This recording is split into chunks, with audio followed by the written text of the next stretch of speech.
In the name of the African ancestors who began the march of humankind in the womb of Mother Africa, we ask these ancestors to be with us, to strengthen us, and give us a vision for the future. In the name of the African ancestors who began the march of humankind in the womb of Mother Africa and marched down the Nile, laying the foundations for human civilization and culture, we ask these Africans to be with us, to strengthen us, and give us a vision for the future. In the name of these African ancestors who built their pyramids and their temples to their God concepts, to their principles, and to their moral values, who left us a legacy of architectural and monumental building unparalleled in the history of the world, we ask these ancestors who built the pyramids, who built the temples, to be with us, to strengthen us, and give us a vision for the future. We ask these African ancestors who took this African culture and extended it throughout Africa, building the stone cities of Zimbabwe, building the empires of the Sudan, Ghana, Mali, and Songhai, building the Swahili city-states along the east coast of Africa, and in Christian Africa asking King Lalibela and giving him the courage to build the 12 churches of Lalibela from the ground down, monuments to the world.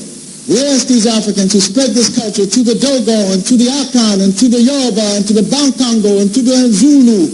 We ask these Africans to be with us, to strengthen us, and give us a vision for the future. In the name of the Africans who opened up Africa, opened up the Nile Valley to other cultures and other peoples, and they came in and nurtured themselves on the African greatness. First coming in early with the ancient Hebrews, and they synthesized this culture and produced Judaism. Later coming in with the Christians, and they synthesized this culture and produced Christianity. Coming in were also the Greeks, who took the African culture, synthesized it, and produced Greek civilization. And then later, the Prophet Muhammad, and with the Arabs coming into the Nile Valley, they synthesized the culture and produced Islam. We ask these African ancestors, who as part of their legacy laid the foundations for Judaism, Christianity, Islam, and Greek civilization, to be with us in a vision for the future.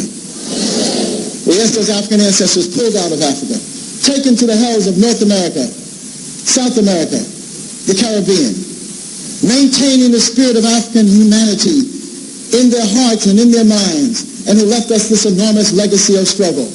We ask those Africans who resisted enslavement in the villages of Africa, who resisted enslavement in the shores of Africa, who resisted enslavement in those forts and dungeons, who resisted enslavement in the holds of those ships, who resisted enslavement when they arrived on these shores in the New World. We ask these Africans who ran into the highlands of northeast Brazil and established for 100 years the first free republic in the Americas, the Republic of Palmares, and their last great leader, Zumbi, who spared and sacrificed. We ask these Africans who replicated the Brazilian experience and went into the highlands of Jamaica and became the maroon-free communities. We ask these Africans who went into the backwoods of the Guyanas and Suriname and created free republic of the Suramaka and the Ajuka. We ask these Africans who went into the backwoods of Georgia and the swamps of Florida and moved with the Seminole Indians and resisted oppression. We ask these Africans who left us a legacy of struggle and resistance, the likes of which no one in the world has, to be with us, to strengthen us, and give us a vision for the future. We ask these Africans who created and laid for us a foundation of struggle and resistance that was passed on generation after generation, that was passed on to Harriet Tubman, who fought her way out of enslavement and became a symbol of freedom for all of us. Similarly, Frederick Douglass and hundreds of thousands of others fought their way out of enslavement. We ask those Africans who went with Beckman, Dessalines, to create the greatest revolutionary experience in the history of the world, the Haitian Revolution, leaving us a legacy, the likes of which no one else has had. We ask these Africans to be with us, to strengthen us, and give us a vision for the future. Yeah.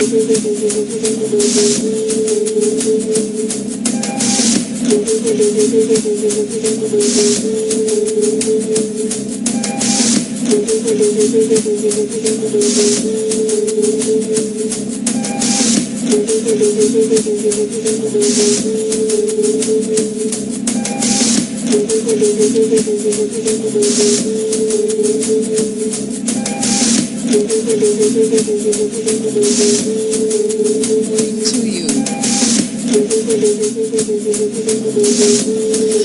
very pleasant morning to you. You are inside of the Africa Forum. It is Running Africa, and good morning, good morning, good morning. Reuniting the African family for development is a vision of this program. Bearing witness, demanding change. Developing an African-centered agenda for change and development, even while we blaze new paths towards Africa's rendezvous with destiny. We're coming to you live from Liberty Hall, the legacy of Marcus Garvey, live from 76 King Street. My name is Kheru Ma'at Kheru, and this morning we have a very, very special program lined up for you because it is a very, very special day. You've been hearing the promos, 1914 to 2014, 100 years of Garveyism. My co-host in this segment of the program, let me introduce her immediately, is Donna McFarlane. Hey, Donna. Thanks. Wonderful to have you here. Of course, Donna McFarlane is the curator and director of Liberty Hall. Morning, morning. Good morning, good morning. All right, the team is on the ground, the outside broadcast team on the ground here at Liberty Hall. And don't know if you can hear, but outside in the distance or on the grounds of Liberty Hall, another team drumming, and they have been drumming since last night, we understand. Pofai and the Nyabingi drummers on the ground drumming. Do you know what time they started, Donna? I have no idea. I was so pleased to see them this morning. But they were outside, yes. And they've been there for a while. So the production team is live on the ground, and my producer this morning is Joy Morgan, and with the co-producing is Nicholas Evans. Good morning, Nicholas. Good morning, Joy. Also with us here, Romaine Gordon. Thank you. Well, Romaine, welcome. Welcome. Our intern at IRFM, our engineering team, Ricky and Gwyn on the ground with us, Ricardo Powell on the ground with us this morning. Also, Mark, let me just say welcome to you, Mark, for joining us with the live stream. You can tell me, Mark, indicate if we are streaming live at the moment. All right, so let me welcome our listeners on the internet at irefm.net. We are streaming live at the moment. Welcome to you on the 107s, 107.1, all the way to 107.9. And for the live stream, www.irefm.net. 100 years since the formation of the U.N.I.A. and ACL, the Universal Negro Improvement Association and the African Communities League. Well, we have been telling you about the program for this morning. Let me just say welcome to our panelists who are coming in, Stephen Golding, Amina Blackwood Meeks, and many more to come. Akuja Seneb, Life, Prosperity, and Health to you. One of our panelists was very, very early this morning, and he said to me, if I had to come to Utrecht, I would have been earlier, but he was still very, very early. Good morning to you, Mr. Bert Samuels. Dr. Arthur Green is also on the ground as one of our panelists, and so too Dr. Imani Tafari Amma as our panelists continue to come in. But Donna, we're broadcasting here from Liberty Hall, and let us start with a little bit about that. Tell us a little bit about Liberty Hall. Well, this building was built by Garvey in 1933, and on this site was a Liberty Hall from 1923. And it was the headquarters of the Kingston Division of the Universal Negro Improvement Association and African Communities League, what we call the U.N.I.A. So when Garvey was deported back to Jamaica, he was actually brought right here to this site. It's the only building like it on King Street, in that it's set back from the road, where he has a space in the front, a garden, and I believe that he had his public meetings in that garden without having to ask the authorities for permission to have it in the street. This building was, for a long time, in a derelict condition.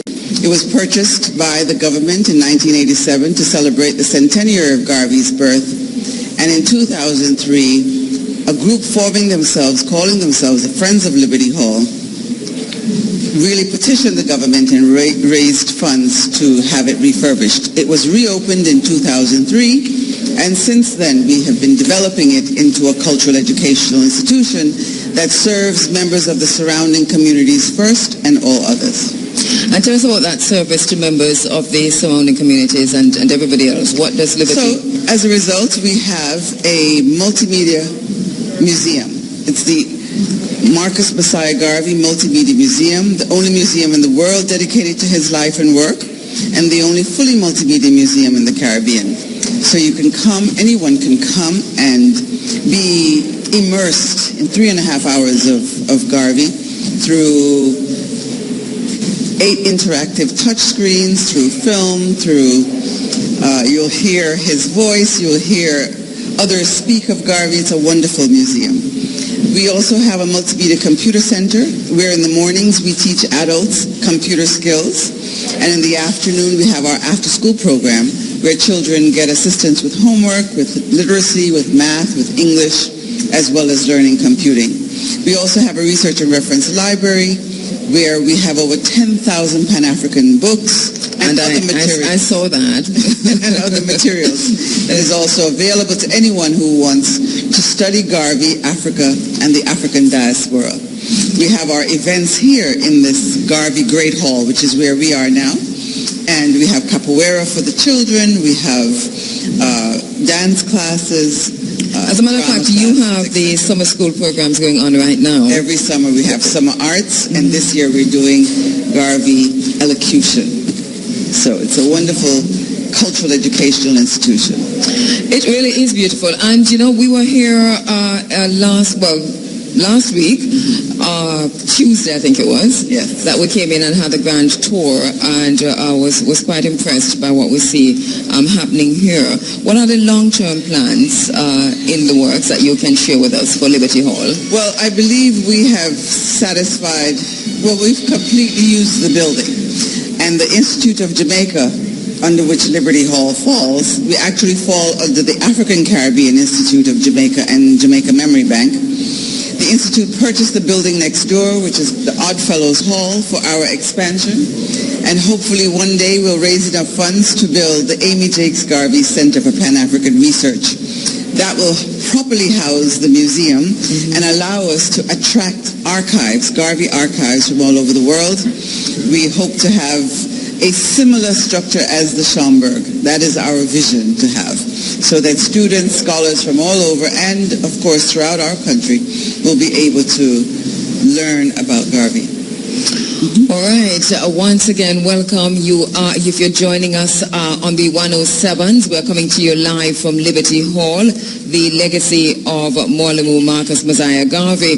And we're also streaming live on the internet. So go log on to irefm.net and you can see the activities live here on the internet.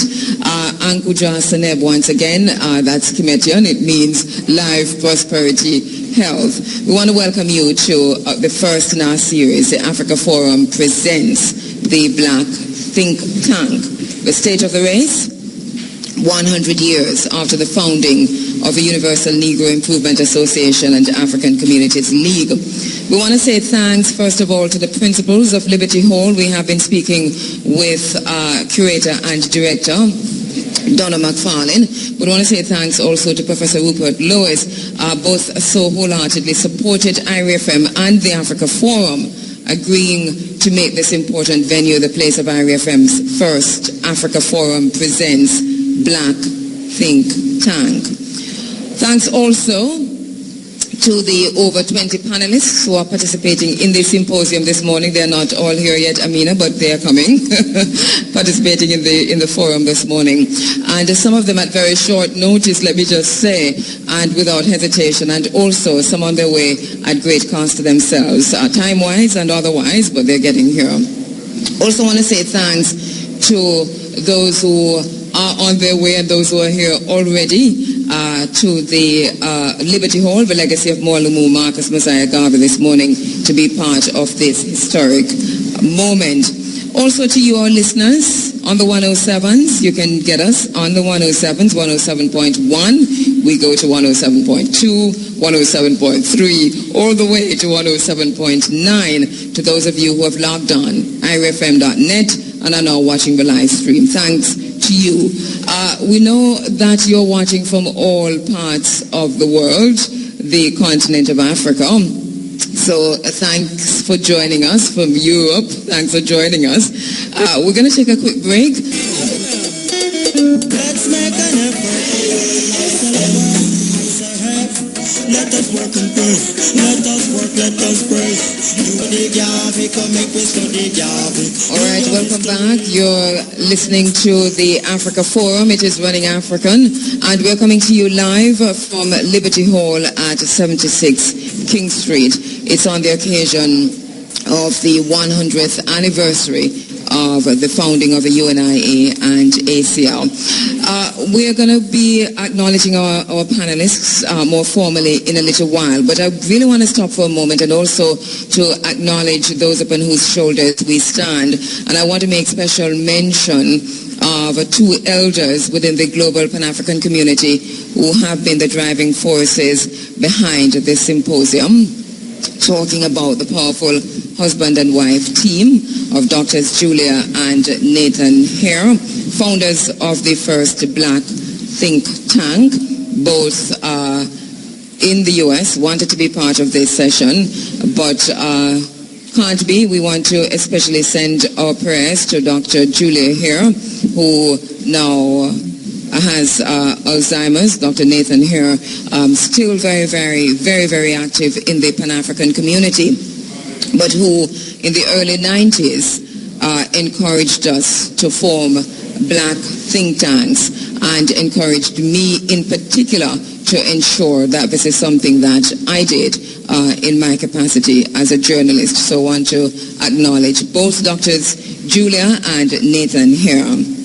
You know, last week I spoke to, last week, because this is Sunday, I spoke to Minister Omar Davies, who is scheduled to join us here this morning as one of a panelists, and invited him as one of the late invitees to participate in the discussion this morning. Yes, Stephen is not on the, he's not on the program, but he is, oh, brilliant.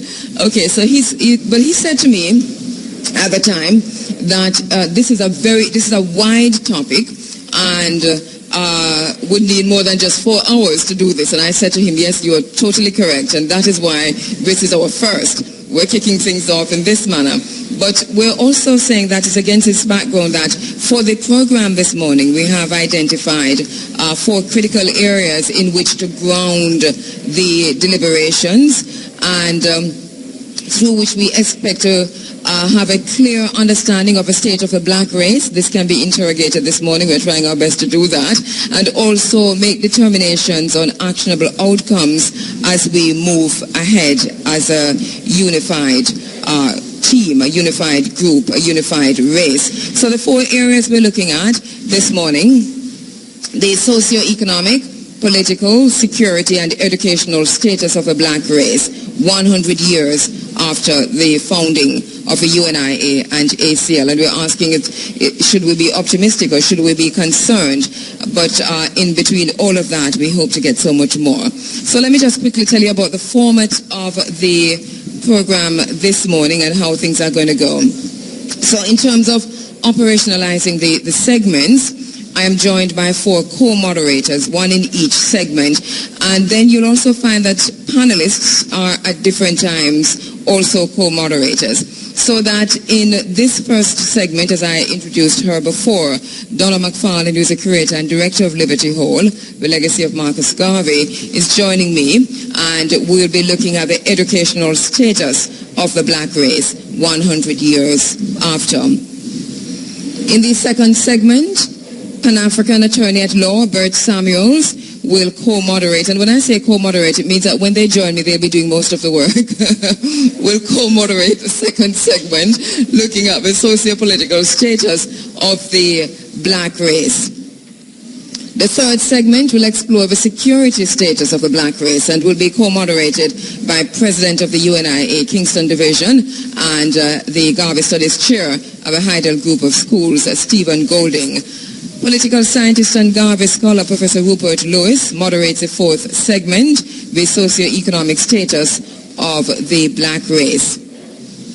My colleague, international poet, host of a cutting-edge and stepping razor on Race.Mutabaruka, will lead a fifth and final segment in comments, questions, and answers. Each segment will run for just under 45 minutes, except for the subgroup looking at security, and this will run for 30 minutes.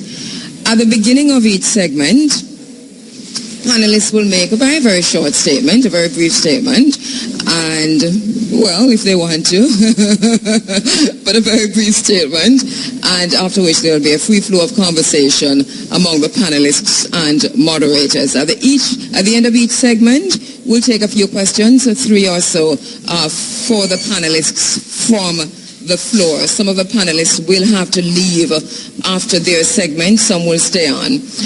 And as we go along, towards the end of the program, we'll have an entire half an hour to 45 minutes dedicated to taking the comments, questions, and so on from the floor. So it was the state of the black race, by way of introduction, that led Mwalimo Marcus Messiah Garvey on July 20, 1914 to form the U.N.I.A. and ACL. Having traveled extensively throughout the Caribbean, Latin America, and Europe, he observed the universal degradation of the black race. He feared that weak races were doomed to slavery and extinction. Mwalimo Marcus Messiah Garvey's vision and mission was for the emancipation of the African race everywhere. In fact, he wrote, "I have given my time to the study of a condition of the race, here, there, and everywhere, and I have come to realize that they are still the object of degradation and pity the world over, in the sense that they have no status socially, nationally, or commercially." And this was then. We're talking about 100 years after the formation of the U.N.I.A. Is this still resounding with us? Should we be optimistic about the state of the black race? Or should we be concerned? And if concerned or optimistic, what then should our action be? Donna, I'm turning it over to you to introduce the panelists in this segment of the discussion, and then for the conversation to continue. Okay, well, thank you. We have with us Amina Blackwood Meeks, who is, where do I have her? Founder of Tukuma, Director of Culture and Education at the Ministry of Education, friend of Liberty Hall, storyteller, and so many other hats. We also have with us Stephen Golding, who is president of the Kingston U.N.I.A. and chair of Garvey Studies at Heidel Group of Schools. I see also Dr. Ashley Hamilton Taylor, who is here with us. Of the computing department. Yes, of the computing department, if I can just find it, at University of the West Indies. He is also a friend and donor to Liberty Hall. So I welcome you three to us this evening. We are hoping to have join us Queen Mother Miriam Samad, Devon Evans, and is Michael Barnett also? No. All right, so please, shall we? All right. We want to start with the panelists, just with a brief statement, and then to go into the discussion on the educational status of the black race. And of course, we're saying the black race, and we're doing this deliberately because we could talk about Jamaica in particular. But the conversations we've been having over the years is that wherever we are as black people, our conditions seem to mirror each other. And so I start with you, Stephen Golding, President of the U.N.I.A. Morning, Cabo. Morning, Donna. Morning to my fellow panelists, Amina and Dr. Taylor. Good to be here. 100 years to the day. the Universal Negro Improvement Association and African Communities League was founded, not too far from here, right on the corner of Orange and Charles Street, where their first meeting was held. It's important for us to remember, if we are looking at a discussion of education, to remember that one of the tenets of the U.N.I.A. upon its founding was to establish institutions for the racial education and culture of our people, our children. Marcus Garvey was very clear on stressing that. So if we're going to be talking about Garveyism from an educational standpoint, we have to understand that we're talking about racial education and racial culturing of our children. A topic that we are not necessarily comfortable with in Jamaica. Garvey said that when he founded this organization, people thought him crazy for even using openly the term Negro. Having studied in England, they thought, in his own words, he said he would come back and be one of the black whites of Jamaica. But instead, Garvey was urging us towards knowledge of ourselves, of our history. And his own knowledge of us was so extensive. I mean, in 1921, the Universal Negro Catechism taught children about things like the history of Egypt, Ethiopia, of places like Meroe and Memphis, Timbuktu. We spoke about great ancestors of antiquity and the accomplishments of the race. Garvey also had a contemporary, Joel Augustus Rogers, who did extensive research in terms of the history of our race and achievements. All of this, both Garvey and himself, came out of a background of Ethiopianism. Many people may not know that Africans here in Jamaica, after emancipation, were taken back to Africa as missionaries to sort of evangelize and Christianize Africa. Out of that, they realized that a lot of the work that they did, they were not getting promoted in the church or move up higher in the clerical order of things. And so they combed the Bible looking for justification as to why they would be held down. Out of this comes the tradition of passages such as Psalm 68:31, princes shall come out of Egypt and Ethiopia shall stretch forth their hands. That formed the background, base philosophy of what Garveyism grew out of. This yearning or this need to let the world know that we have a history too, and we have a great place. We are the first race. We are the founders of civilization, and a lot of that has been disconnected from our education coming out of slavery and the colonial experience. Garveyism speaks to bringing that back up and reinstituting it into our educational curriculum. Thank you very much, Stephen Golding. Amina Blackwood Meeks. Morning, Sister Andrea. Morning, brothers and sister panelists. Morning, brothers and sisters out there listening to IRI FM. I had a very funny thought this morning that Garvey really was a visionary, and he must have seen that IRI FM would have a program called Running African, and that the 20th of July would fall on a Running African morning, so that we could be celebrating Garvey and the U.N.I.A. So give thanks for Marcus Garvey and that reason for bringing us together once more. I think that one of the things we have to do when we talk about education of the black race, using Jamaica as the example, that we know what the deficiencies are, we really need to have a conversation about what we mean by education. And having had that conversation about what we mean by education, I think we need to decide what function the education should serve. Looking at where our education structure and system came from, the industrial age in Britain, where children were screened to be one thing or the other, we find that 52 years after independence, we still have an education system that is largely based on streaming children. So we're looking for which stream we're going to put them into. It means that we have either consciously or unconsciously bought into the fact that there is inequity in the system and there will always be inequity in the system. So as a people, we need to decide what is the function of education.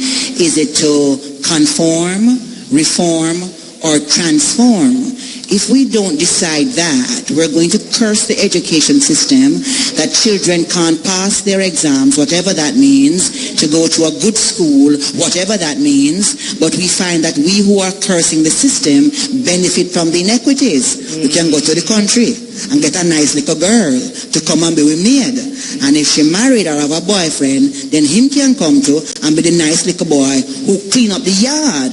And unless we have the conversations about what is education, what is its purpose, and are we still going to be true to what we have inherited, then we are going to be operating like butchers, cutting out a little piece here and a little piece there, but we're not really transforming the system to suit an agenda that we decide by ourselves, for ourselves and our children. Thank you very much, Amina Blackwood Meeks, and now to Dr. Ashley Hamilton Taylor. Yes, greetings, Sister Gabu, and greetings to all the listeners who are seeking higher knowledge, conscious knowledge. Marcus Garvey from very early recognized the importance of science and technology in building our peoples and the importance of communication. He established a vast communication network before the existence of the internet or modern technology. In fact, if it should be our aim to try to establish that level of communication using our modern technology that Garvey did without modern technology.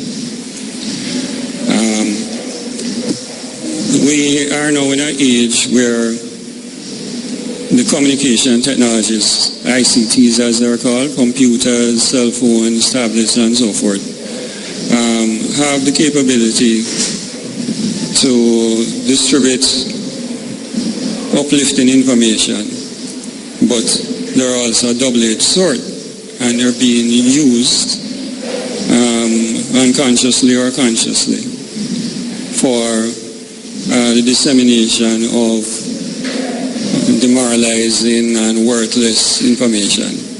The exact opposite, and media, the exact opposite of what Garvey was teaching us so many years ago. So I think as a challenge going forward, we need to see how we can use what these technologies and science to move forward, whether it's in Jamaica, the Caribbean, in Africa in particular. And we need to do that because there are others who are making plans about how to use these technologies to institute a sort of third wave of information and digital colonialism. And digital? Colonialism. Information colonialism. And I'm not... other parts of the world recognize this and they are taking steps. So whether it's Europe or Asia, they are making plans for how to control their own agendas and how to take advantage of the current age. And I'm sure Garvey would have been thinking that way, and it is up to us to follow in his thinking and advance, build on it. Very, very important point you're making there. Thank you very much, Dr. Ashley Hamilton Taylor. One of the things I heard coming from you, Stephen Goling, is the idea of racial education, and you talk about the extent to which we are courageous enough or not to embark upon this path, which is a path that Mwalimo Marcus Mosiah Garvey intended. How far are we off that track, and what does it mean, racial education? I'm not sure that we are much further down the road than 100 years ago when Garvey conceived this great confraternity. Race is something we're uncomfortable with in this country, and we got to be honest and open about it. Consider even the fact that we focus not on race, but on color in this country. We speak a lot about color. We describe each other by color. Even though you may be talking about a red man, that red man is still of the Negro race, according to how Garvey would define it. But yet Can we just get something out of the way? Stephen is going to say Negro a lot. I'm going to disagree that we should not be using the word Negro, but we're not going to be fighting about it today. No, we're not fighting. But you know, I have to hold true to it in my office as president of the organization, and in understanding that, I mean, the organization is the Universal Negro Improvement Association and African Communities. Let me not take you off track. Garvey said he meditated for 2 days and 2 nights before he came up with the name. I'm not going off track. I'm back to exactly what I'm saying. Yes. Garvey was bold enough to use that because even in his time, people were uncomfortable with it. And it goes back to what I'm saying about the fact that we are uncomfortable with race, the discussion of race. We have a system in this country coming out of slavery where you have children who you had people who were the children of the slave master as well as the slave. And so we become comfortable in defining ourselves as Jamaicans as opposed to defining ourselves as black people or as Negroes if you are comfortable or with as Africans. Or as Africans. That's no different today. That's not in my classes and in my own lectures. You still have Jamaicans blacker than me in color, right? Who will tell you that they're not African. They're Jamaicans. So what really has changed in 100 years in terms of coming to terms with our identity and really embracing the philosophies of Garveyism, who saw to a universal uniting of the race? You can't do that if you see yourself separate from the Trinidadian or the Belizean or the Nigerian or the Ghanaian. And it's not something that just Jamaicans suffer from, but other people. In terms of Garveyism and moving forward in Jamaica, we need to make ourselves comfortable with the discussion of race. And I'll give you an example. George William Gordon, who our parliament is named after, is the son of a... Let's make an effort towards black self-worth. I say, hey, let us work and pray. Let us work, let us pray. U.N.I.A. anyway. We study Garvey, come make we study Garvey. All the prophecy, proud of our destiny. I FM really rocking, you know.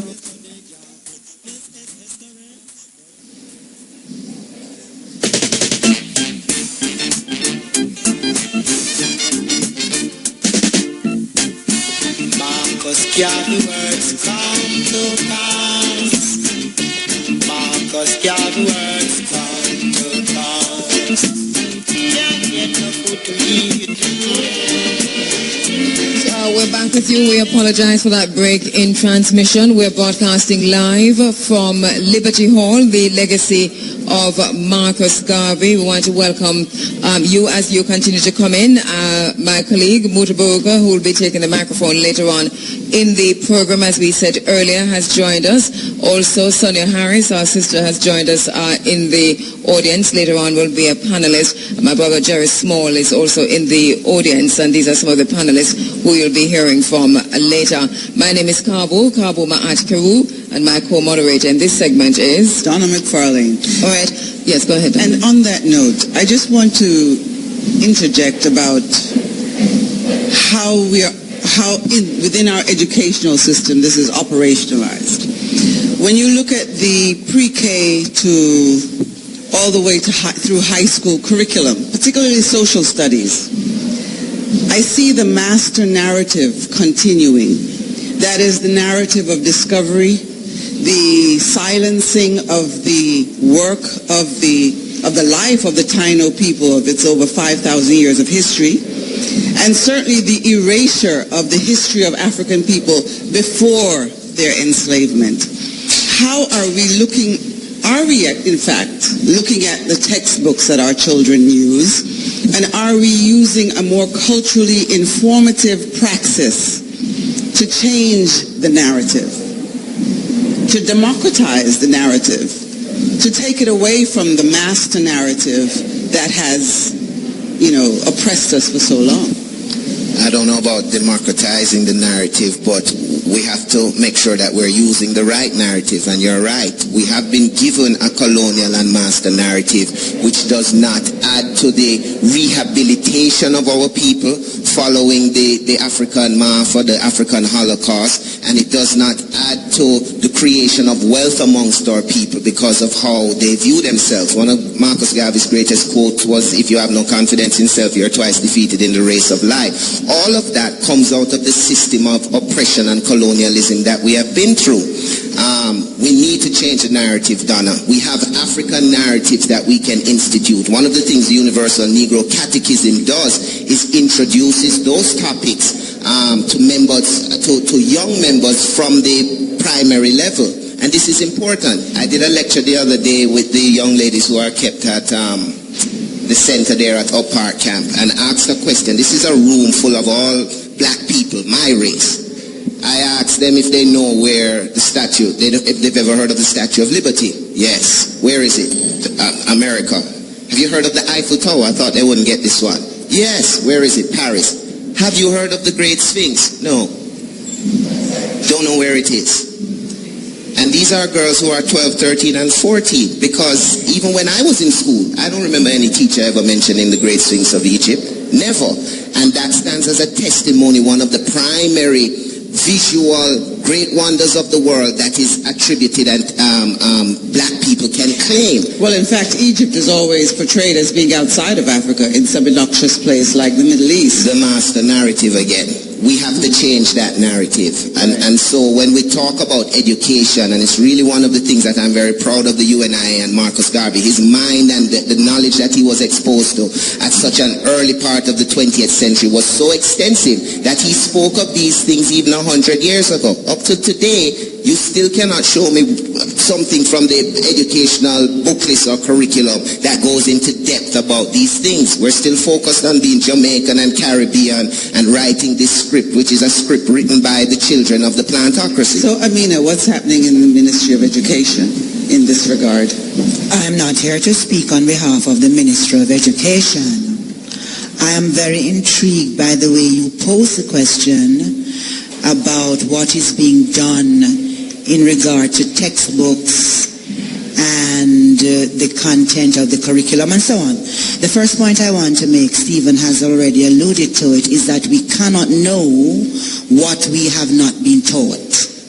We clearly cannot know what we have not been taught. So those of us who have come into a knowledge of the things we are saying our children need to know automatically have a responsibility. Like Garvey looked around and said, where then is the black man king? And him never see any. And his conclusion was, if we ask the question, we have a responsibility to be the answer. The second thing that struck me in the formulation of the question, which is a question I hear fairly often, what is being done? And the flip side of that question is, who is to do it? We're almost appealing to the owners of the plantation to change the plantation, and we're not even going inside. We're knocking at the gate to say, no. There is a way in which we now have to go inside of the place wherever we are. A building and a system and a structure called the Ministry of Education that is still wedded to something that we have inherited in a context where we have not decided what kind of state we want to be. Is not going to get up and say, now let me comb the curriculum and change the books. However, go ahead. However, since the program is on my desk, one of the things that we are clear about is that we cannot transform the way people think. I like the way you put it, Stephen, rehabilitate. We can't talk about the reparation of the mind using alien methodologies. So one of the things that we have been looking at is, what does it mean to have an African-centered education? That's what I was going to ask you. So go right ahead. What are the cultural systems and expressions that we have in Jamaica that carry the kind of information that some of us within and outside of the system would want our children to learn?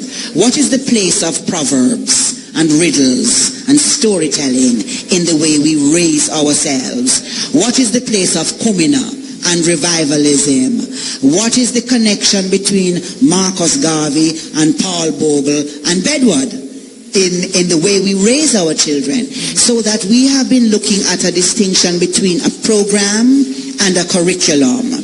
And what we have been seeing is that the curriculum is the various subjects are in a box, and so the geography teacher can say, I don't teach English. So you can make all the mistakes you want when you're writing the essay, and you don't pass, even if you have the content, because your way of communicating is incorrect, and he or she not corrected. So what about a programmatic approach? What about a programmatic approach to education, to teaching Garveyism? What if, when I went to my ICT class, I was asking myself, how is it that in a time without internet, without computer, Garvey managed to have 5,000 copies of one issue of his newspaper in 5 different languages? I mean, what would that translate?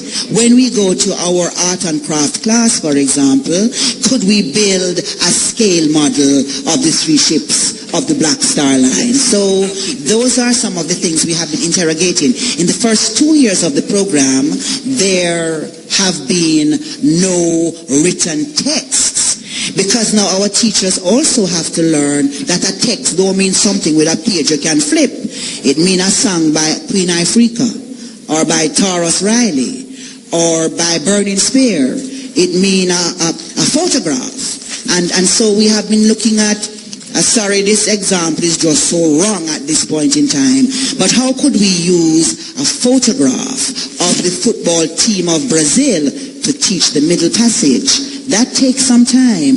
And then we have also been gathering from the children not just what they create, but the questions that they ask and indicate what they want to know to inform in what direction the text should go. I want to welcome Queen Mother Mariam Samad, who has joined us at the table. Thank you very much, Mother Samad, for coming in.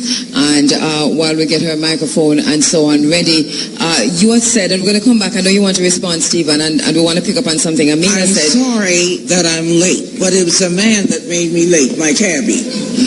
Welcome, Mother Samad. We're very, very happy to have you in this space as we look at the state of the black race 100 years after Mwalimo Marcus Mosiah Garvey. Devon Evans has also joined us. Devon, I know, coming all the way from St. Anne. Devon, thank you very much. I think you're in this segment also, so take a chair there. And we said earlier in our introduction that the panelists who are here, the people who are coming in here today, are coming in from all across Jamaica at great cost to themselves, time-wise and otherwise. So we really do appreciate that. It's interesting that when you reach out, and maybe Stephen's experience is different from mine, having been talking to the Ministry of Culture, but as far as we're concerned, if you reach out to government, to ministries, to private sector for sponsorship of events like these, you either get no response or you get a boot. And the Ministry of Culture has decided to give us the boot on this one. They have not responded. Yes, Stephen? They have not responded. We asked them to partner with us on this symposium, and they have declined to do so. But that is neither here nor there. Thank you very much for coming in all the way from St. Anne, Devon. We want to go quickly to Dr. Ashley Hamilton Taylor, because you talked, Ashley, just now about the digital colonization, and that to me is an aha moment. And I'm saying, yeah, right. I haven't used the term, but I'm going to be using it now because I understand what it is. But I want you to delve into that a little bit more and tell us what that means. Well, if you look at how knowledge was passed traditionally in African societies, and all right, I don't think we're hearing you too well, Ashley. Okay, there's a tradition of storytelling, learning from your elders, and so forth. What's the current technology, how it has been sold to people and how it's being used, is that young people, instead of interacting with their elders, are now glued and almost addicted to their smartphones, tablets, and computers. And the types of things that they're doing on these, I mean, it is quite possible to do very useful things. But the things that are being pushed on there are not useful for the most part. So the forms of social interaction, how they interact on Facebook and so forth, is basically trivial at best for the most part, and sometimes worse. And these mechanisms are also, so this is at one level in terms of the children. In terms of the broader society, adults, everything we do on these platforms is being permanently recorded and in some cases analyzed by whoever controls these platforms. And going forward, we need to look at a process of how we are going to make proper use of these technologies, avoid certain behaviors that encourage whatever moral degradation, quarreling instead of unity and so forth.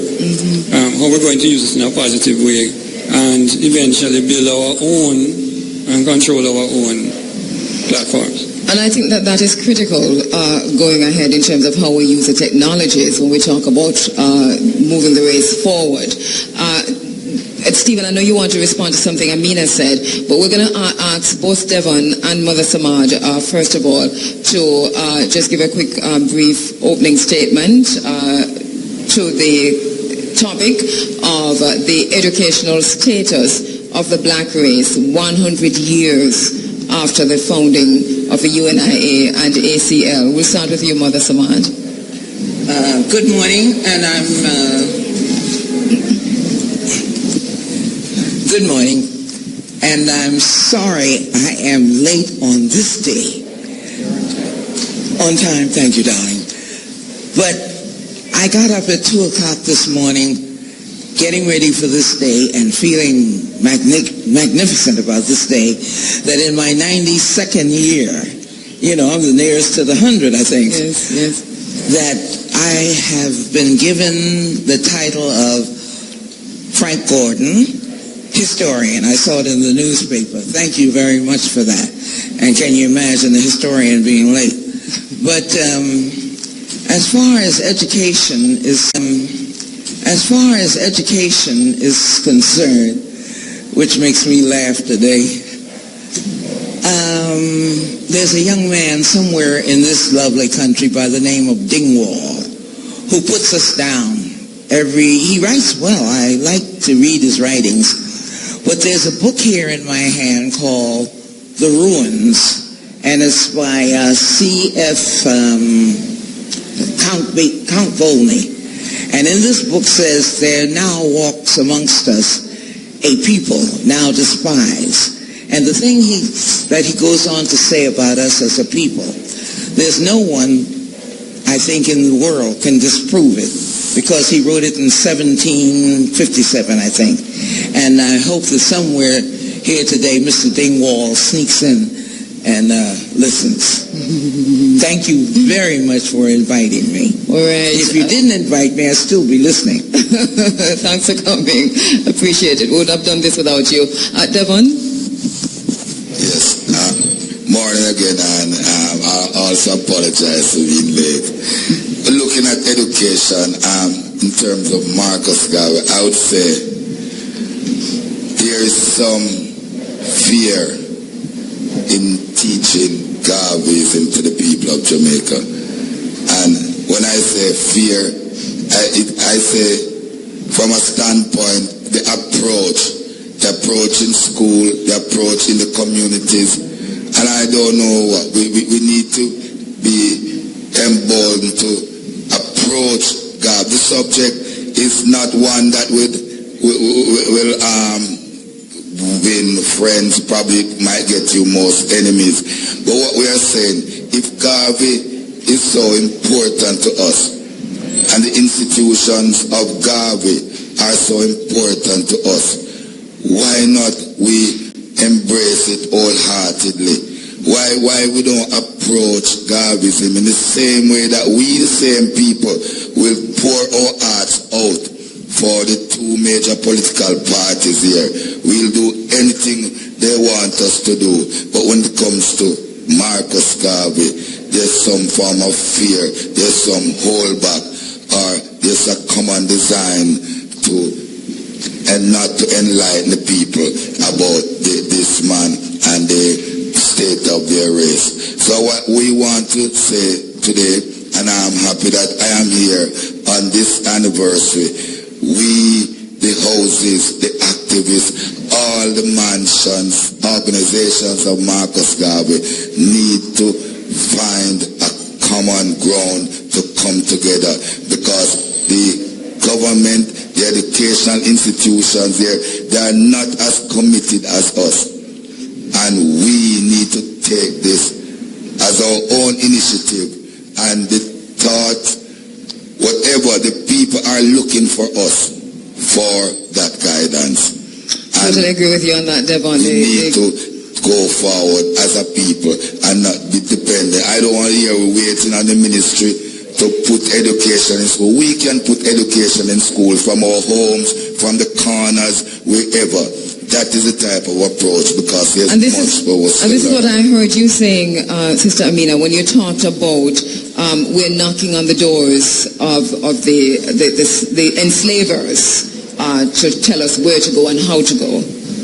Yeah, and I totally support what Brother Devon is saying about what education is. It's part of what I meant when I said we have to decide what we mean by education.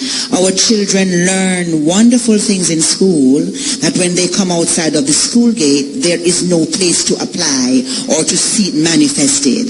Take something very simple like standing in line to be served. When them reach the school gate, them not standing in no line because it's 300 of them and 2 bus. So we have to transform the entire society so that what our children learn in school finds a field in which it can be applied. We did approach the Ministry of Education. The Garvey program has, as part of the programmatic approach, what happens in the wider society. So in the year that Garvey turned 125, we actually encountered 1,250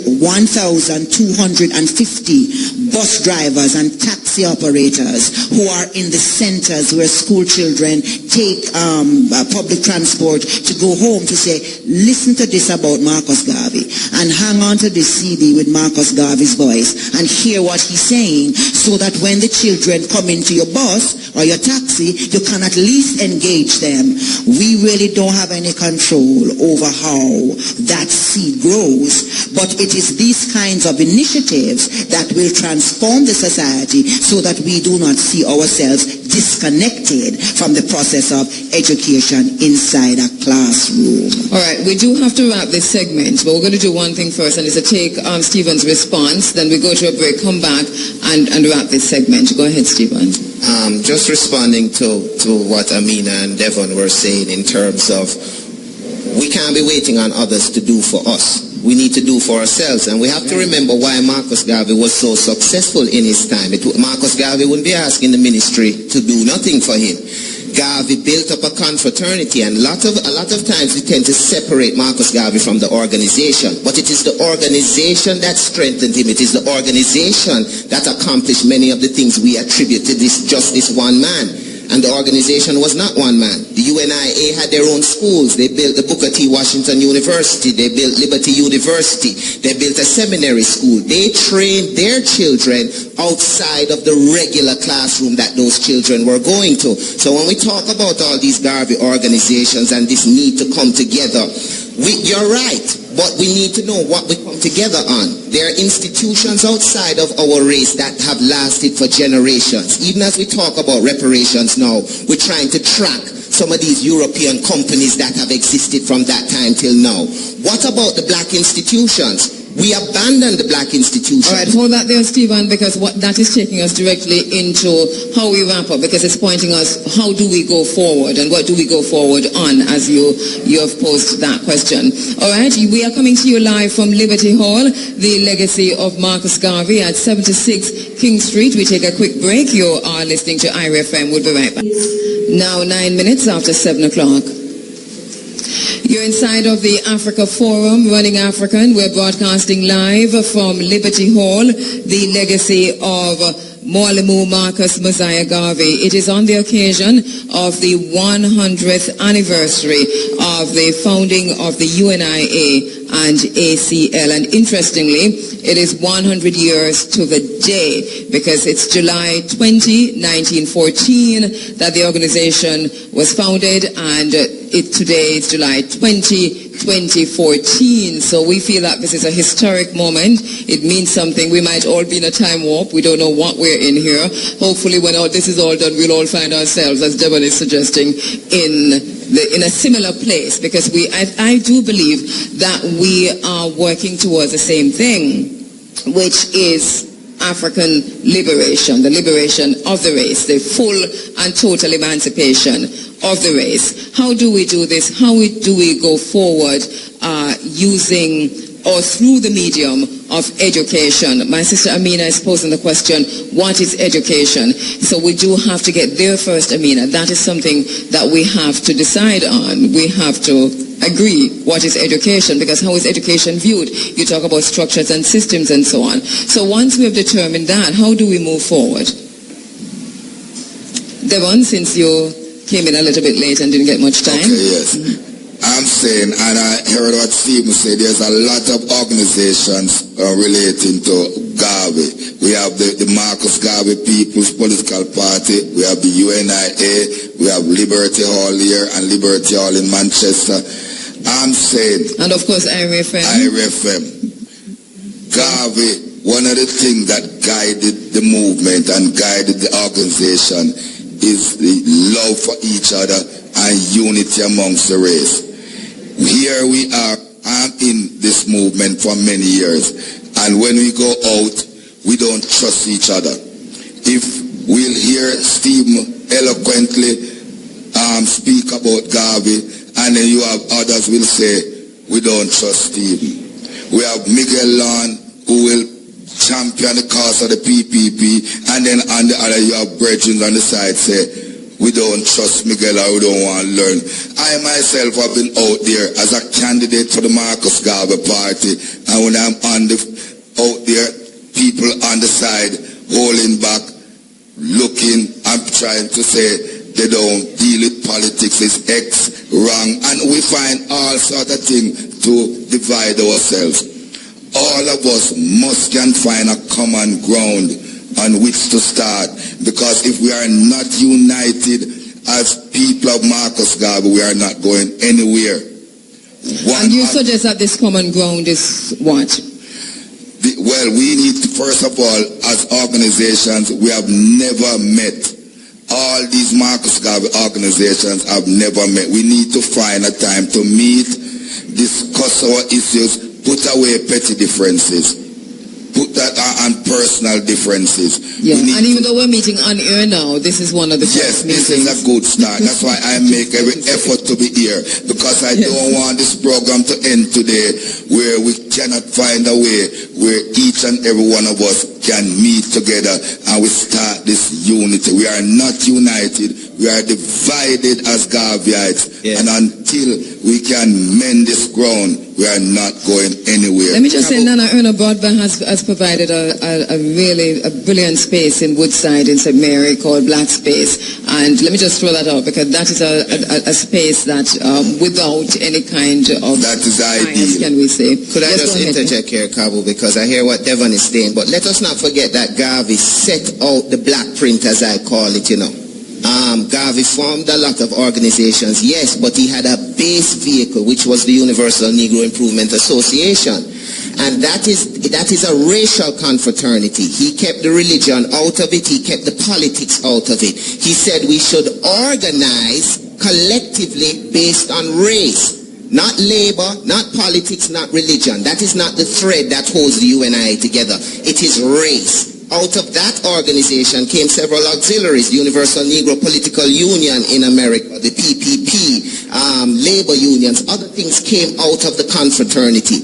But that was the platform that Garvey built. So we should not be 100 years asking, what is it we can unite on? Race is what we are supposed to unite on. Every member of the PPP was a member of the U.N.I.A. Every shareholder the point in the you're making, Black Star Line was a member of the U.N.I.A. So what's the point? It's a point you're making. I'm making is Garvey created a confraternity, an organization based on race to unite us. And out of that organization, we choose which different directions we want to go into. So we need a political party, we form it out of the confraternity. We need ships, we form companies out of the confraternity. That was the black print. That's how Garvey wrote. So you're saying there's no way forward? Marcus Garvey groups. Are you saying, Stephen, that there is no way forward outside of the U.N.I.A. for the race? I'm not saying there is no way forward, Andrea. I'm just saying if we are going to give such accolades to Marcus Garvey and speak about how great he is, let us look at what made him great. It was how he thought, it was how he formulated it, it's how he strategized. And what he did was say, the first thing we need to do is unite as a race, create a confraternity where we are all brothers and sisters, where we raise our children. So, and through that collective strength, economically and otherwise, we'll be able to create now our own institutions, our own schools, so we don't have to beg the ministry, our own businesses, so we don't have to look sponsorship. That was what U.N.I.A. was created for. We look sponsorship from our own businesses. Exactly. It hasn't changed 100 years later, but we have to know that the U.N.I.A. was targeted. Misinformation, a counterintelligence program was brought against it. This is where we get this thing about we don't trust this one and we don't trust that one. We have to go back to the Constitution. Yeah, but how will the U.N.I.A. be this galvanizing force? Because if you say we have to lead through the U.N.I.A., because all the organizations of Garvey, if the U.N.I.A., we understand that Garvey created the U.N.I.A. to hold us together. But what are we doing? Can we come together as U.N.I.A. to bring this unity? We have been talking about unity from ever since. We can come together, Devon, if we choose to. That is why in 1920, 25,000 delegates sat for 30 days to create a constitution. Our loyalty must not be to personality. So I don't business whether people like Stephen Golding or not. If you believe in the constitution of the organization, take up a membership, let your voice be heard. If you don't like the leadership, put yourself up for election. Garvey tried to create within us the mechanism of a nation, of nation building. But I heard you saying at the beginning, Stephen, in the interest of time, because you're going to be here for a little while longer also as a co-moderator, which we can pick up on some of those issues. But in the interest of time, so I heard Devon saying there needs to be a sit-down among us who have a similar outlook, who want the very same things for the race, which at the end of the day is African liberation. I heard you said that, yes, this is something that we need to do, but then you go on to say that, and it sounds as if this is what you're saying, that we do this, but we only do this through the U.N.I.A. And I need hold on, Stephen, because remember, we're broadcasting live and people hearing this, and I'm speaking through the voice of the people. Is this what you're saying? Yeah, but when you put it that way, Kabu, we have some ways that we think as a people. We don't join this group and we don't join that group, or it's this group and it's that group and it's that leader. Yeah. And so we are resistant. So I don't want it to come across that I'm saying, listen, it's you and I. What I'm saying is that Garvey's idea of us choosing race to be the factor that unites us is excellent. We see the dangers of where religion has taken us. We see the dangers of where politics has taken us. These things have divided us as a race. When we are targeted universally as a race, there's no difference between poverty of black people in the West Indies and poverty of black people in Africa. We're still poor. We're still disorganized. We still have political corruption because we have not come to terms with the fact that Garvey said it is upon race that we must unite. All right, so let us hear from the other panelists in terms of how do we move forward as we wrap this segment. Sister Amina? Well, I think one of the things, I'm sorry. Go ahead. One of the things I have to congratulate you for on this 100th anniversary is that this is the best looking center for people to meet of all of the U.N.I.A. and groups that I have ever been in, and I think I've been in quite a few, especially across the United States. This building is just about the best looking. I have to congratulate you, because most of the Garvey centers are a bunch of raggedy looking places. Sorry about that, but at 92 I had to say it. And another thing, don't look to me for any dues, okay?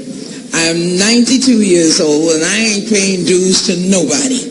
I paid dues in service. All my life I've been servicing, and thank God for Garvey, I have had someone strong to lean on. He's the only black man I know who's ever really backed me, even though he's in his grave. And Tony Martin, who wrote the book Race First, understood exactly what the young brother's talking about.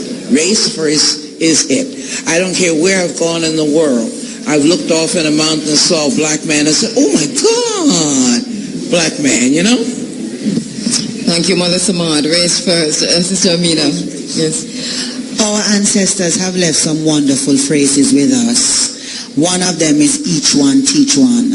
And it wasn't just a phrase, it was a practice. And I think we have to get back to that practice where what we know, we teach other people. I say that to say that we who know Marcus Garvey and we who believe in Marcus Garvey need to give Marcus Garvey to the people. There are times when we wear the knowing of Marcus Garvey as if that makes us special, and it separates us so we can be better than those who don't know Marcus Garvey. If we don't change that, 100 years from now, we're still going to be having that conversation. So yes, I agree. There needs to be a meeting of the mind. There needs to be a recognition that we all want the same thing, that we all subscribe to the same agenda, and part of that work is to give Marcus Garvey to the people so they understand who he still is and what he represents about our future. All right. Dr. Ashley Hamilton-Taylor, we're wrapping this segment with you in terms of how we move forward. Well, in terms of education, I think we need to tackle things at all levels. We need to tackle it from the level of the universities and the colleges, because this is where we're going to get our future teachers from, scientists, media people, and so forth. And there is a battle that's on for the minds of our young adults at that level, because there is a realization that if you influence the thinking, and if we actually quote some of the people, thinking about how to think. If you tackle people at that level, then you start to influence the entire society. So it needs to be, that's going to be an important thing looking forward. In terms of science and technology, which you asked me to address in particular, it's important what I found from over 30 years of teaching at university level is that your scientists and technologists is not enough for them just to have scientific and technical knowledge. They need to be able to appreciate what they can do with it for their people and not just for themselves individually. And if you look at other areas of the world that are advancing, whether it's India or China and so forth, this is built in. I mean, it's built in. I have tried to incorporate some of this in the curriculum in my work, and that needs to happen across the Pan-African world. Thank you very much, Dr. Ashley Hamilton-Taylor. We hope, Donna, that this doesn't end here. The four subgroups, education, socio-economic, socio-political, security, are pretty critical to the advancement of the race, of the African race, so that we have started, or we're continuing that discussion here. And we have identified panelists who have given brilliant submissions here this morning. How do we move, even within the groups, the subgroups, and together as a wider group, in terms of making these actionable, in terms of action learning? We are what we do, not what we say, I think is where we are. Well, I really appreciate the each one teach one reminder, because each of us in our own spaces have access to children and have access to opportunities to pass on knowledge. Here at Liberty Hall, we have used Sankofa as a means of doing that. We get together this year we had 320 student teachers from the 8 teachers' colleges as well as the 3 departments of education come together at the conference center, and we linked by videocast with Medgar Evers on the topic of how the activities and forms of the U.N.I.A., enterprises of the U.N.I.A., teach us self-reliance and self-identity. And it was an amazing session with our teachers, and I think that our teachers have to be the focus. But I'm not yet ready to give up on the Ministry of Education. Not when I say give up, I mean that we call ourselves independent. We say we are running a nation, and if we're running a nation for our people, then we must force the Ministry of Education to represent our history in a way that remembers us. And when I say remember, I mean to put back the pieces of black history for our children. And I think it is important for us to push for that within this country. Responsibility of a state. Thank you very much in this segment. Thank you very much to my co-moderator, Donna McFarlane. Thank you very much to our panelists, Stephen Golden, Sister Amina Blackwood Meeks, Dr. Ashley Hamilton Taylor, Queen Mother Mariam Samad, and Devon Evans. Our next subgroup will be looking at the socio-political status of the black race as we discuss the state of the race 100 years later. A quick break and we'll be right back.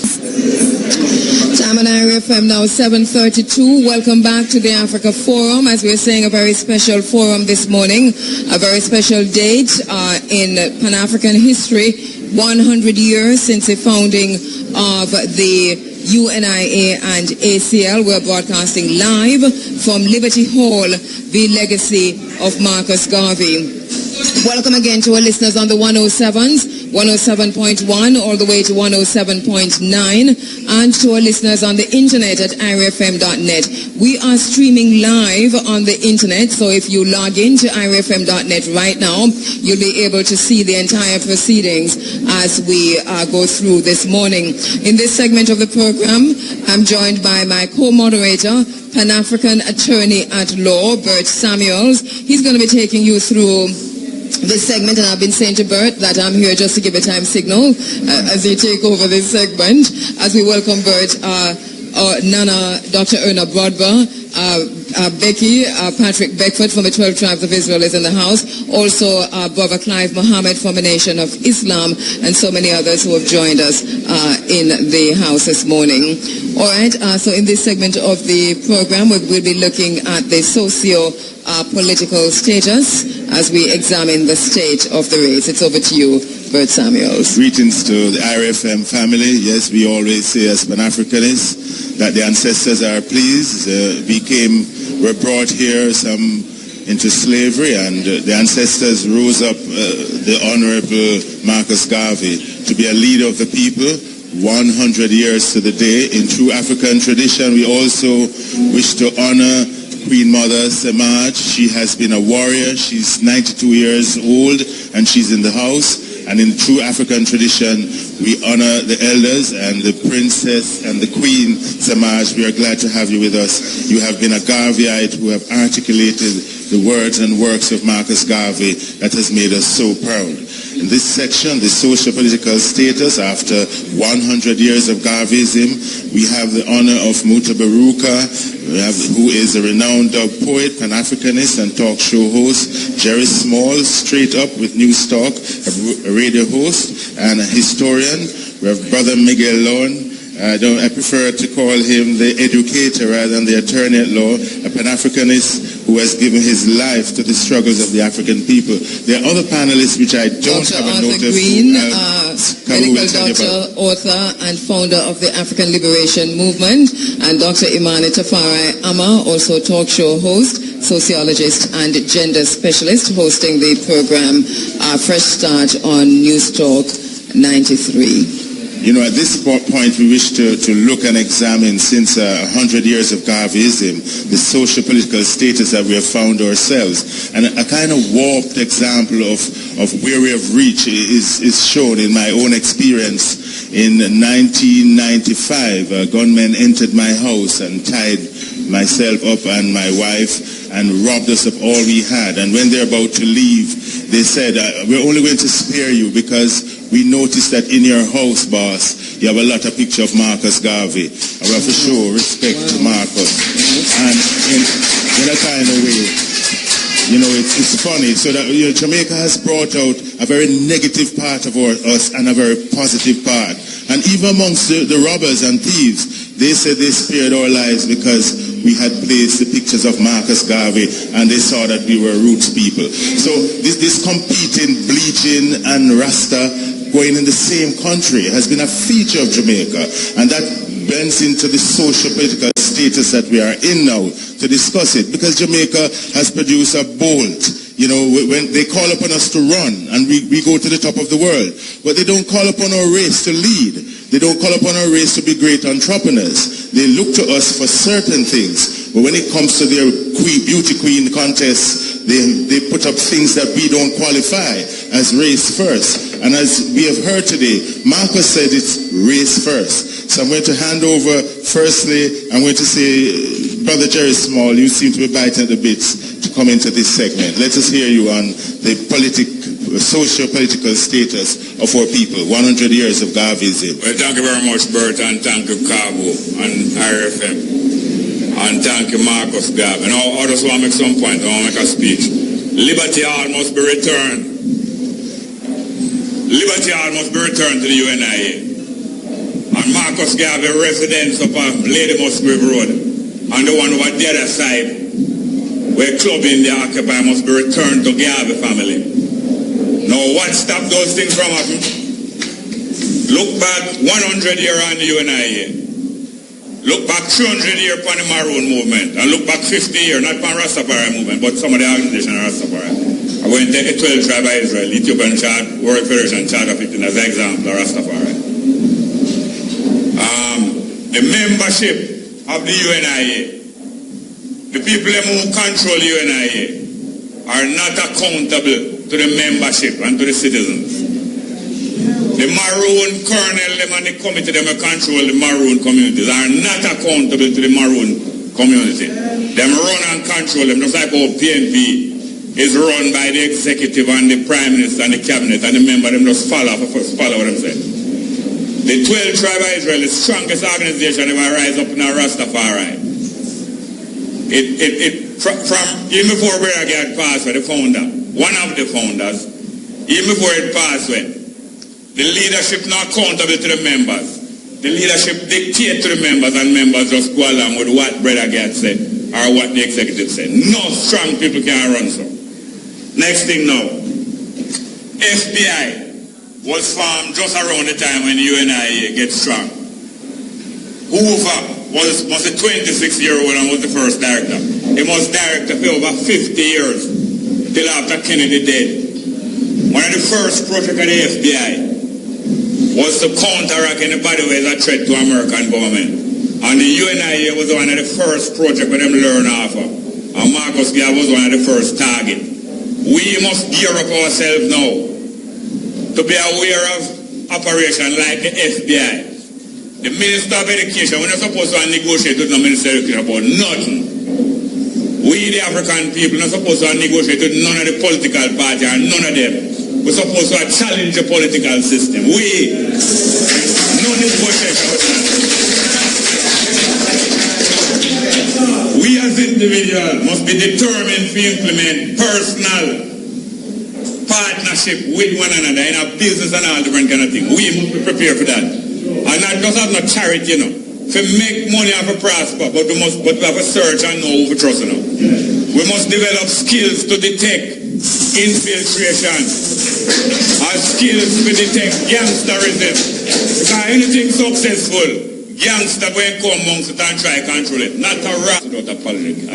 I'm so sorry, I remember. All right, we do apologize for that. I hope that we were able to dump that. Let me know, Ricky, if we were able to dump that. Not a backside we're going to allow gangsterism to infiltrate and take over the African people thing, like what take up PNP and JSP.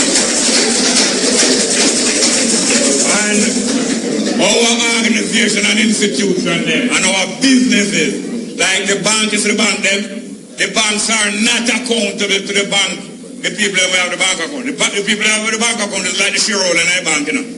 The bank not accountable to them. You know, your news was Friday night.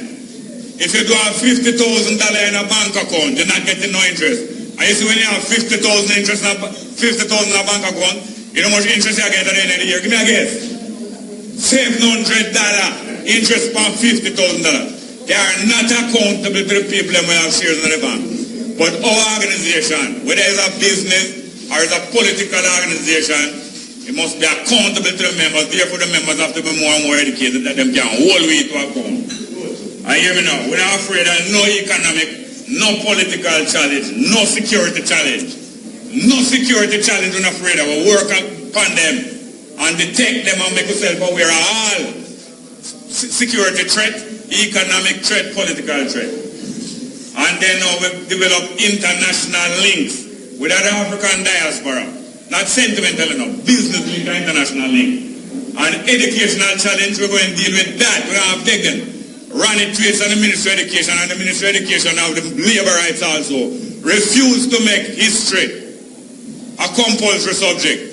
They know why they refuse to make history a compulsory. We are going to do it. We have big government for the nothing. Pinnacle, they want to take Pinnacle and turn like Liberty Hall now. They want to take Pinnacle and turn a government institution where you get permission to come keep it there. We're not supposed to get no permission to keep it there. But if the U.N.I.A. was being run properly, hear this now, hear this. If the U.N.I.A. was being run properly, we could have fight and make sure that this hand over to the U.N.I.A. But the U.N.I.A. right now not run properly. And some dominant personality are control it. But when they are subject to the membership, we can hand back over yes to the U.N.I.A. But when on a personality come dominate, nothing. All right, Jerry, one more minute in the introduction. Planning and policy for dealing. And that brings success in our life. Planning and policy. You plan work, and you work to plan, and stop joke around. All right, thank you very much, Jerry Small. And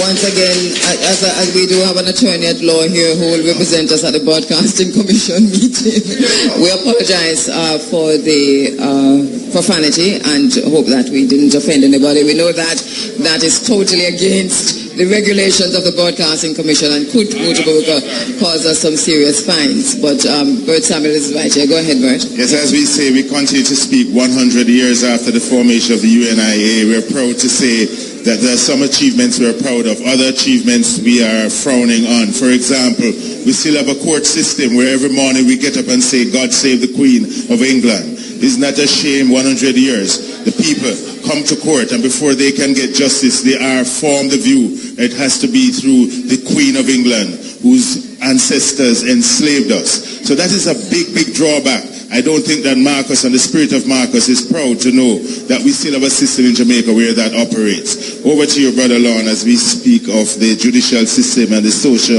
political status of black people 100 years after the formation of U.N.I.A. The microphone, Miguel. Yes, sir. Greetings and blessings, brothers and sisters. Give thanks to be here. I just want us to, in our minds, to remember Brother Tony Martin, Brother Tony Martin, one of the foremost Marcus Garvey scholar, who recently passed away in Trinidad, but who has left unto us a great volume of works that has helped to heighten our education surrounding the Honorable Marcus Garvey. So I just want us to give a big round of applause for Tony Martin, who really has done wonders for us. Socio-political with regards to the U.N.I.A. The Honorable Marcus Garvey, as you all know, was a printer, and as you all know, he led a printer's strike at the government printery, something that cost him to lose his job. But the loss of his job, he then went and joined his real first political organization, was the National Club. This was an organization that he helped to form at the age of 21. And the core of this club was betterment for the workers, strong anti-colonialism, and strong movement towards political independence. This is at age 21, you know, when he formed that club. Shortly after he left, by 1910, when he went across to Central America, Costa Rica, Panama, and those countries, came back to Jamaica. Then by 1912, he went over to Europe, to England and these places. He came back to Jamaica from England on the 15th of July, 1914. And 5 days later, he formed the U.N.I.A., the Universal Negro Improvement Association. Why did I give that little background? Many of you will know it in even more detail than I have just mentioned it. But to show the build-up of the Honorable Marcus Garvey towards forming this great and outstanding organization. Having led strikes, having participated in movements, having traveled abroad, he now felt that he had reached a certain level, that he had to launch the U.N.I.A. The U.N.I.A., brothers and sisters, in my view, almost everything about it was political. Not political in the divisive sense of PNP and JLP, but political. When you talk about nationhood, when you talk about government, just imagine in 1914, only 2 or 3 African countries were independent then. So when he was speaking about government, when he was speaking about, he made it quite clear. He says, look, the U.N.I.A. is different from all the other black organizations around the world. He says it is different from all the other black organizations in America.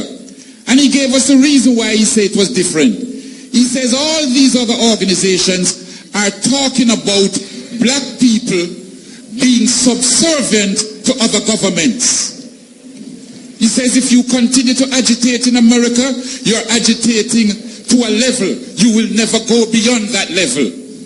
And Garvey was saying that we must be at the pinnacle of our existence upon this earth. So, what we found in America, the same way he was working, you had an organization made up of some of the black intellectuals and so on saying, Marcus Garvey must go home. So they were planning how to get him to be deported so as to deflate some of his work that he was using the United States for. All right, Miguel, just a bit in the introduction so that yes. We can get through to him. Give thanks. So, brothers and sisters, let us think now as we move on today and onward. How can we cannot welcome the head of the IMF and be glad. That is contrary to the principles of Marcus Garvey. Give thanks. Thank you very much, Miguel Lloyd. And by way of introduction, a man who has not been a stranger, no stranger to putting forward the African position in his own way. We welcome as another panelist who will give his introductory statement. Mutabaruka is a renowned dub poet, Pan-Africanist, and talk show host. Yeah, good morning. Good morning, listeners out there. You know, I want to take it on the next a different part and start with the CARICOM. You know, CARICOM was supposed to galvanize this part of the world, what I'm calling the West Indies or the Caribbean, of people of like minds and understanding and how to forge a social and political order and structure. But because the people them are the leaders who was forming this structure had no Pan-African agenda, but what they had was the same European connections. So most of their philosophy and logics was stemmed around how to facilitate this European idea in order to free and liberate the Caribbean people, not recognizing the social structure of the Caribbean, which was African. Now we see 100 years has passed, Marcus Garvey, and we still know have to talk about Marcus Garvey, and how we as a people now must either force the leaders of the Caribbean area to recognize how important it is to appreciate the racial structure of the Caribbean and move outside of the European connection and move toward a South-South connection with Africa, because this is the only redemptive element that we have right now standing. The EU has forged a connection with themselves. We say they have a thing in BRIC. Started out as BRIC, now it's BRICS. Because BRICS now, the S in it is really South Africa. And South Africa economy is not again centered around the American structure, but the Chinese structure, which is strange. Because what happens is that you have Brazil, which has the most black people outside of Africa. You have India, and you have Russia, which is right now we see them in some toggle with America again. And you have China and South Africa forming this, what would be in Jamaica or in the Caribbean called CARICOM. I feel that right now we can start again in terms of developing a racial identity for the Caribbean. And we hear Steve Golden refer to the raciality of the structure. We keep talking about color continuously and not talking about the race.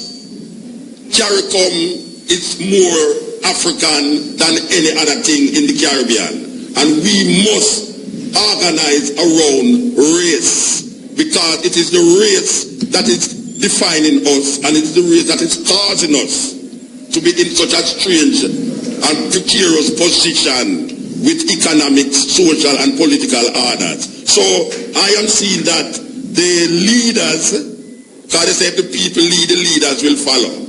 I am seeing that the people must organize around a racial structure in order to get these intellectuals and PhD leaders to understand that if you don't have a African logics deciding your social, political, and religious structure, you will not go anywhere. You will continue to face the Americanization of your country. You will continue to face the economical structure that is barring Jamaicans from developing their economic status by telling us that IMF, and that when we say that IMF has not done any good for any country, they start to refer to, but look at Europe. The problems of Europe and how they structure Europe to pass examination is not the same as how they put on third world countries. And we have to understand that. The IMF, what they call conditions, the IMF conditions in third world countries is not the same conditions in European countries. So we cannot look on Greece and all these countries that have taken money from the IMF and say, but see them there, they might move forward, because it is not the same thing. The IMF structure is designed to make third world countries feel and be dependent on them forever and ever.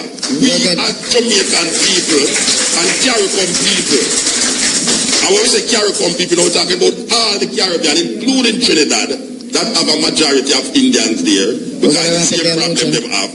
We as CARICOM people must recognize that now is the time, and it's 100th anniversary, to seek a different course and a different direction in our political and social and economical structure, and move towards developing a pan-African connection, a racial connection.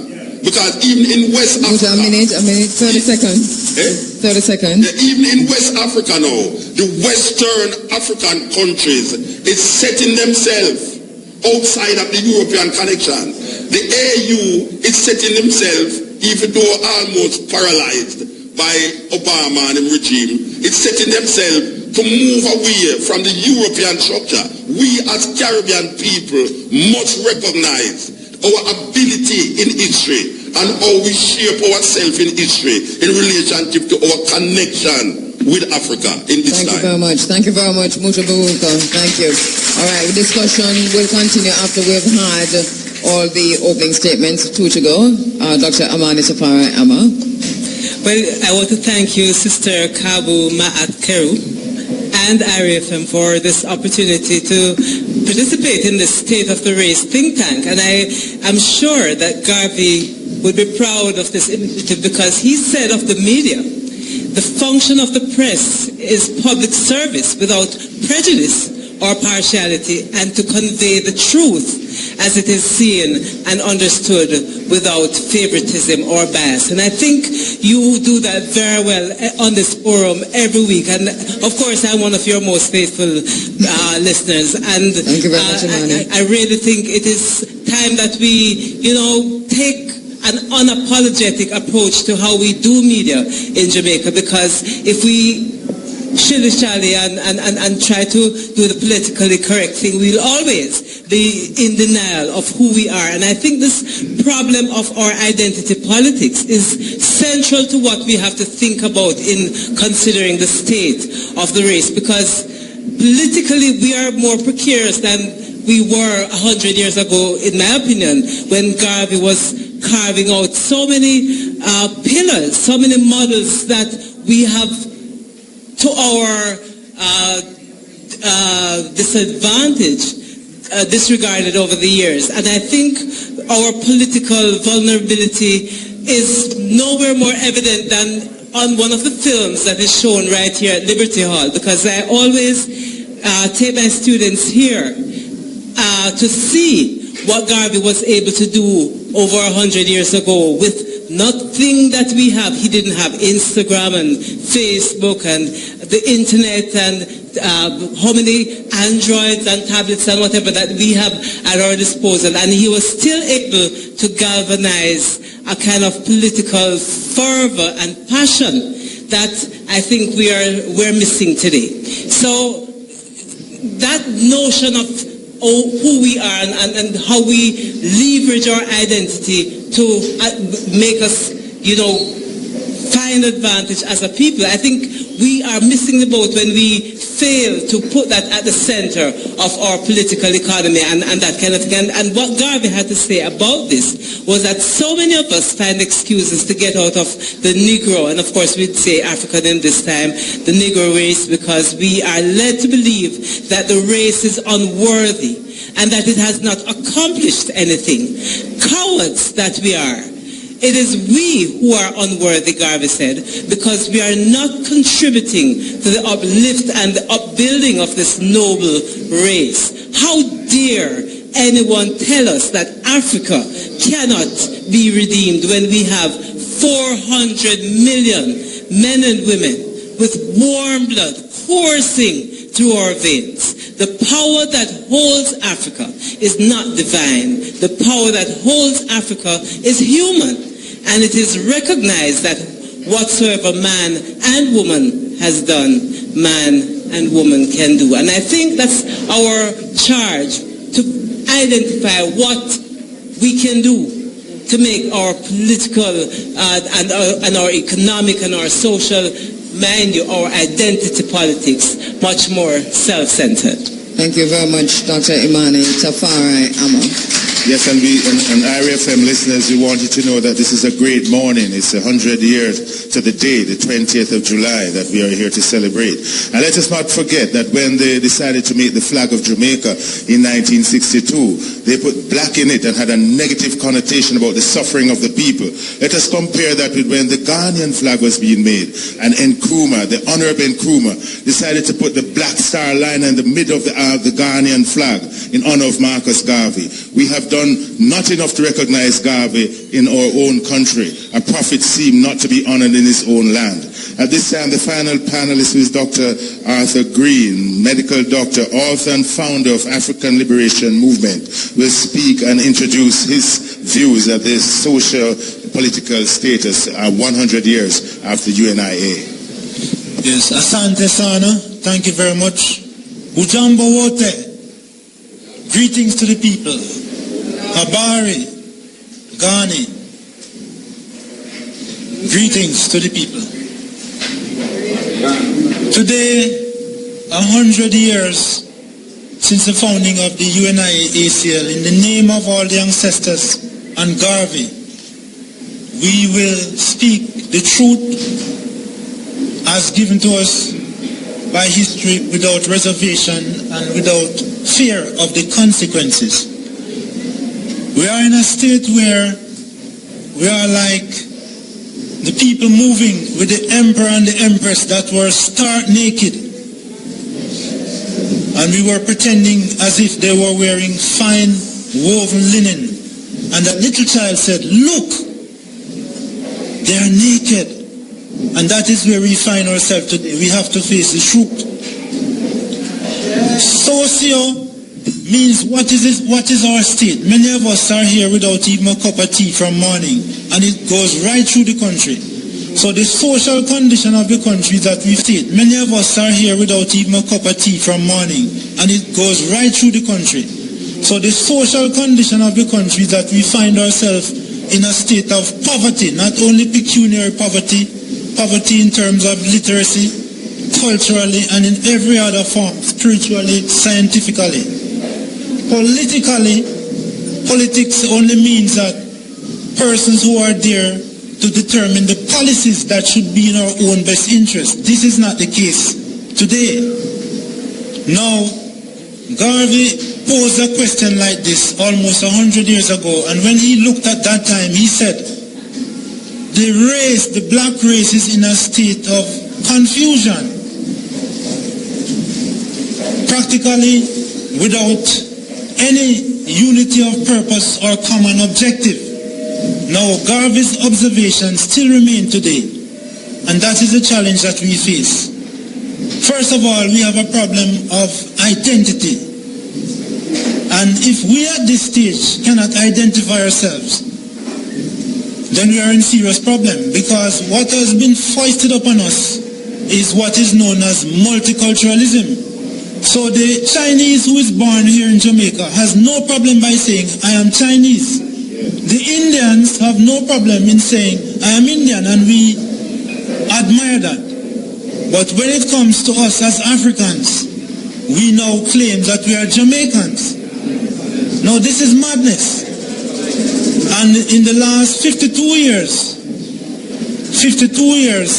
of changing from one regime to the other, it's like flipping a coin with the two sides, head and tail. We are going nowhere. And we are not here to criticize them.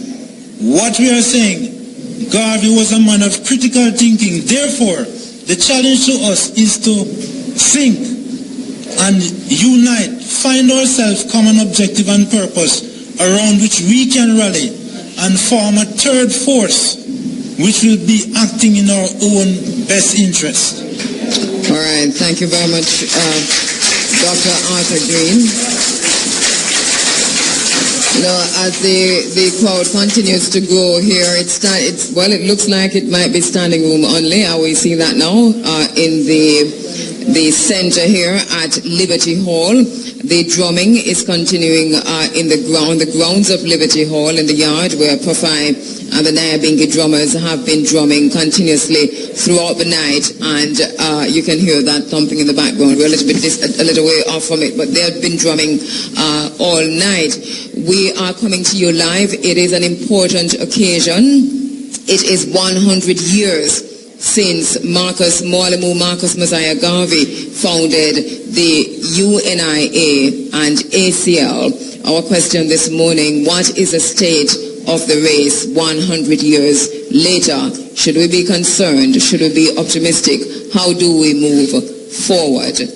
My co-moderator in this segment is Bert Samuels. Bert, we're going to go for a quick break, come right back and go into the discussions. Now 5 minutes after 8 o'clock. It's the Africa Forum, Running African, coming live from Liberty Hall in Kingston, 76 King Street. Turn it over to my co-moderator, Pan-Africanist, lawyer, attorney at law, Bert Samuels, as we continue this discussion. Bert, just before you do that, we are running behind time in terms of times, so we're going to ask you to make your comments as short as you possibly can. Yes, and greetings, IRFM listeners. Let us not forget that Garvey's movement is the main newspaper in Jamaica, said the Garvey movement was one to be nipped in the bud. When he went to the United States, the FBI searched him. They put spies among the Garvey groups, and persons were reporting to the FBI on Garvey. And therefore, the ancestors are pleased that though there were attempts to kill the movement, 100 years, the ancestors' children are here to celebrate the ideas and thoughts of Marcus Garvey. We give thanks to the ancestors and the spirit of the ancestors. Yes, because we know that children will rise up. And he said that he would come in the whirlwind. We represent that whirlwind this morning. Of 100 years, the whirlwind has returned to the King Street location of Liberty Hall. We therefore open the floor again back to the panelists. We're going to invite Brother Lauren to continue his line along the social political status 100 years after the formation of U.N.I.A. And then, Miguel, just before you do that, if you could also include in that, and we asked Muta to pick up right after you're through, the idea that Muta posited about the role of CARICOM in the political structure as we go forward. Yes, go ahead. Yes. One thing Brother Muta said, which I think we need to move away from, he says that we need to pressure the leaders so that they start to carry out some of the things that are necessary. I really, and our group, we have passed that stage now of asking the leaders to do these things. For years, I was part of many groups that marched to Jamaica House, King's House, House of Parliament, asking them. In other words, brothers and sisters, I want us to start to think now that we here now must become the leaders. That is the only time. And I say it with all seriousness, brothers and sisters. When I look around and I see so much brilliant minds here this morning, yet the Marcus Garvey People's Political Party have difficulty fielding 63 solid candidates. We shouldn't have that problem. But we have become so afraid that when you step out now and say we must become the political leaders, we can occupy all the seats in the House of Parliament. Our own brothers and sisters ask if we're mad. Our own brothers and sisters say we're not for business in our politics. Almost everything we do is part of the political structure. So, instead of us celebrating, a lot of people come and they were so glad. They say, boy, Time magazine say Bob Marley's Man of the Year. This one say Bob Marley's this of the year, and so on. And I have to keep reminding them, what did the Honorable Marcus Garvey tell us? Be not quick to take a title from another race. They are camouflaging you before your brother, before your very face. Don't let them be our standard. We must understand ourselves. Marcus Garvey's first newspaper, the name of it was Our Own. When he set up the National Club, the first newspaper, Our Own. You know what that means? We must start think that we can do it for ourselves, brothers and sisters, at every level. And to point out further, recently, the Marcus Garvey People's Political Party, we had a conference over in Broadleaf in Manchester, and the organization voted to restart the Marcus Garvey newspaper and to name it Sankofa. You know, Sankofa says you look back so as to be able to go forward with greater purpose and mission. Give thanks. And Mota, if you could develop on the point you made earlier in terms of the role of CARICOM, because you talked about South-South cooperation, and this is where we need to be going now. How do we get there, and what do you think, in your own opinion, is holding us back from that? Yeah, first, people power don't negate pressure on the present system. So when we talk about pressure in the system, which we are not a part of now, it don't mean that in the interim we don't go into a level of trying to do a different thing from what the system is. There's a thin line between we and them. 30 years ago, the same people who govern us now, 30 years ago, I was told that we must make, not me, but we are going to make an effort for the young people who is coming up. These are the same people 30 years ago saying this. 30 years after, is the same people them saying 30 years from now, we must help the youth them. When they said that 30 years ago, I was a youth. So we have a problem with we and them not recognizing that we really don't know we and them are going to work it out, because we and them don't negate all the way at all. So the CARICOM thing that I speak about, it's not that we are looking on present government or present people in power to deal with it, but we must make a vision. If we should be able to make Miguel be the Prime Minister, we are saying that even though we understand where Miguel coming from, but we must also realize that there is a system right now that we need to pressure. And my thing is that if we are to make certain changes, we can't say those people can't do nothing for we. I can't look for people if they do nothing for me, I just say that them dead if they do something. My road won't fix. I never take up 100 man to go fix no road, and that government must fix that. I never make no man tell me in a my level, say, well, right now the road won't fix, why we not 50%? Because the government now fix it. It's them must do it. And what we're doing now is taking when what the government supposed to do and put it in the people them hand. What is the purpose of paying taxes to these people? If we every time water pipe but we have to go fix the pipe, and then the government don't fix the pipe, and we have to say, but we have to go do it. Then I just actually just go and throw up wire per wire and just get electricity then. Because we have to do that. So my CARICOM argument is this, that there's a system that is there now. The EU is a system, the AU is a system, BRICS is a system, all of these is a system. And we as black people over this part of the world must recognize that it's time to divert our attention from America, from Europe, and deal with African connection. The African connection is the basis where Marcus Garvey did that talk about. Marcus Garvey, greatest power I have was the Black Star Liner. And this is an example of how we should have taken it. And he must say Africa. One time it was on the Rasta said that.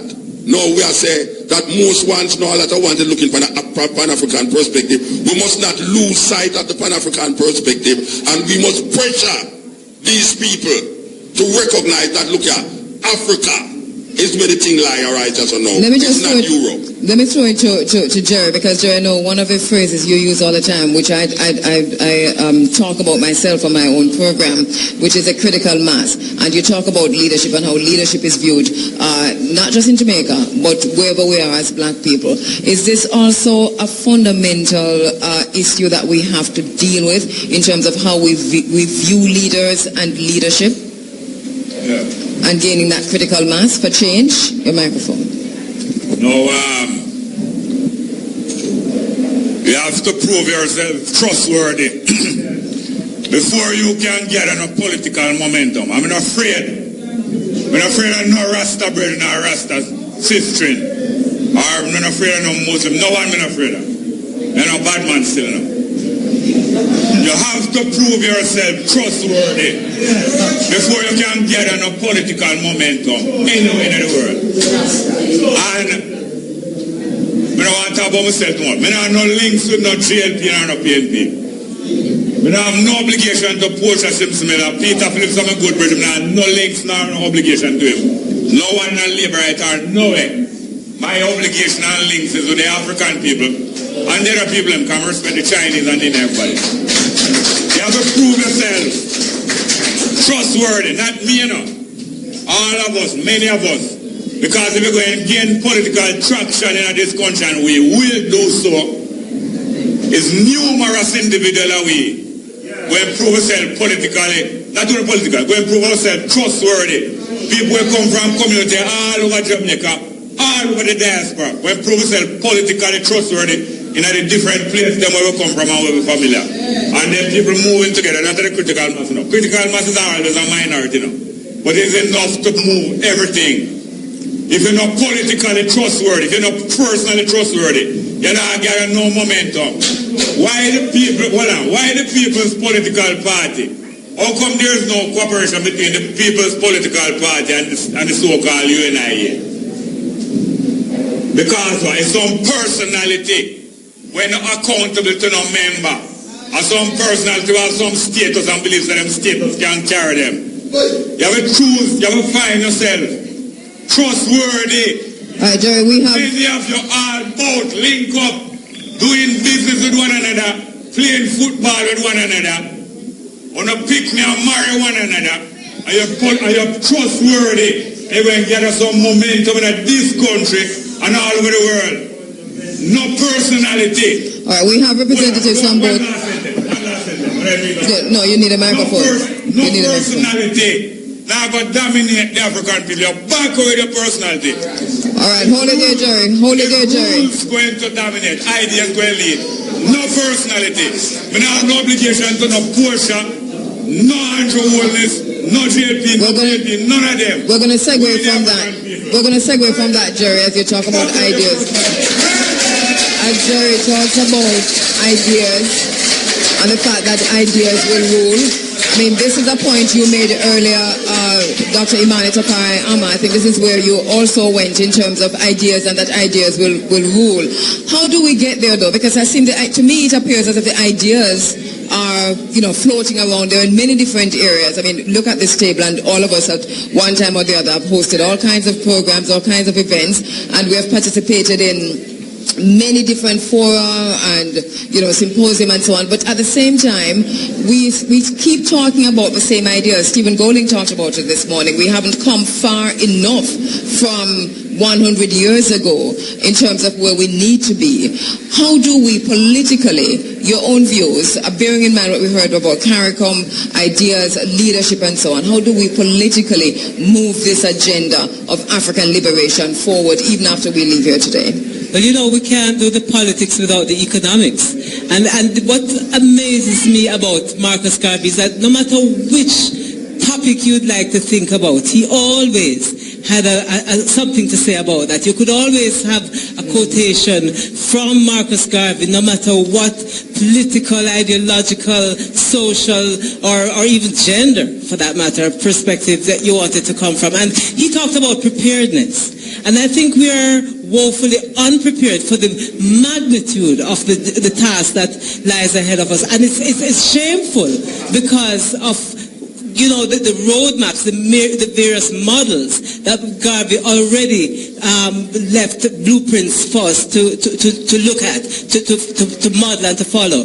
And I think, the vision that we keep talking about amongst ourselves, the Willie Lynn syndrome, where we don't trust each other and we don't see beyond the tricks and the matches box and whatever is in business. We need to find a more wholesome, holistic pattern, spiritual way of doing leadership, of doing governance, of doing economics, so that we can be more prepared for doing the politics and the governance that we find in fact, Mutabaruka referred to the fact that 30 years ago we were the youth. And the fact that we find ourselves more in the elder category now is something also frightening, because the passage of time is very swift when it comes to how it is that we're going to do the transformation that we need to do. And if we don't get this act together very quickly, we'll be the elder in a very, very short space of time. And we don't have time to get that preparedness done. And we are running out of time also, but let me throw it to Dr. Arthur Green in terms of how we move forward. We all know that there is something to be done. You talked about it, you say the emperor is naked. But how do we now clothe the emperor? Take it out, put it down, call it what it is, and then diagnose it, in other words. As a medical doctor yourself, you know how this works. There has to be a diagnosis for treatment. So we have diagnosed the problem, or have we? And how do we treat it? Yeah, the solution, we have several solutions, but Garvey, in his dialogues from the black man, poses the question to himself. And he says, really, what is the difference?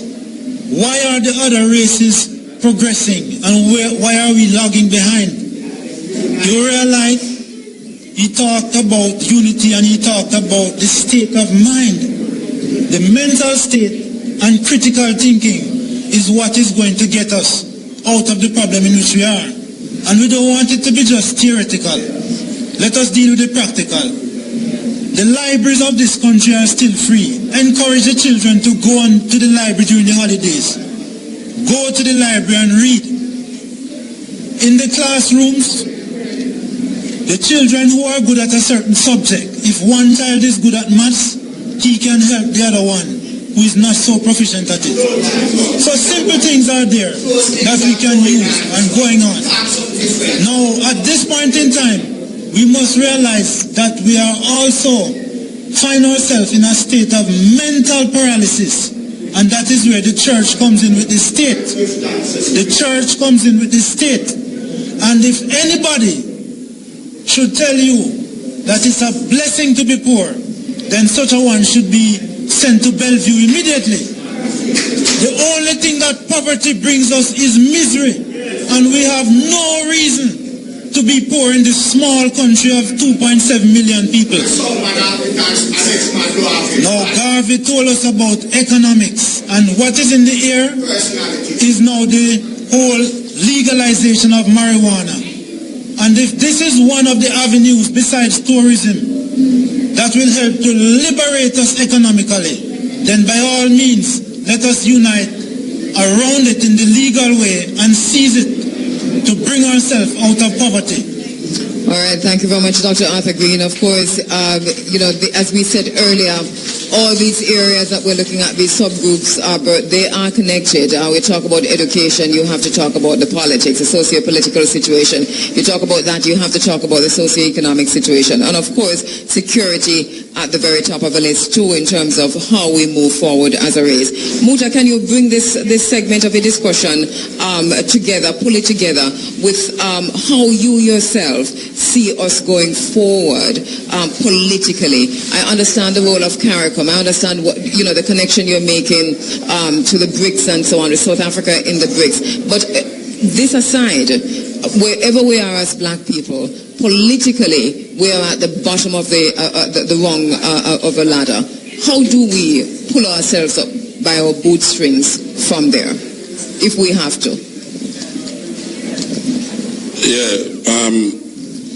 The media is one of the most effective transmission of the people's consciousness and thinking.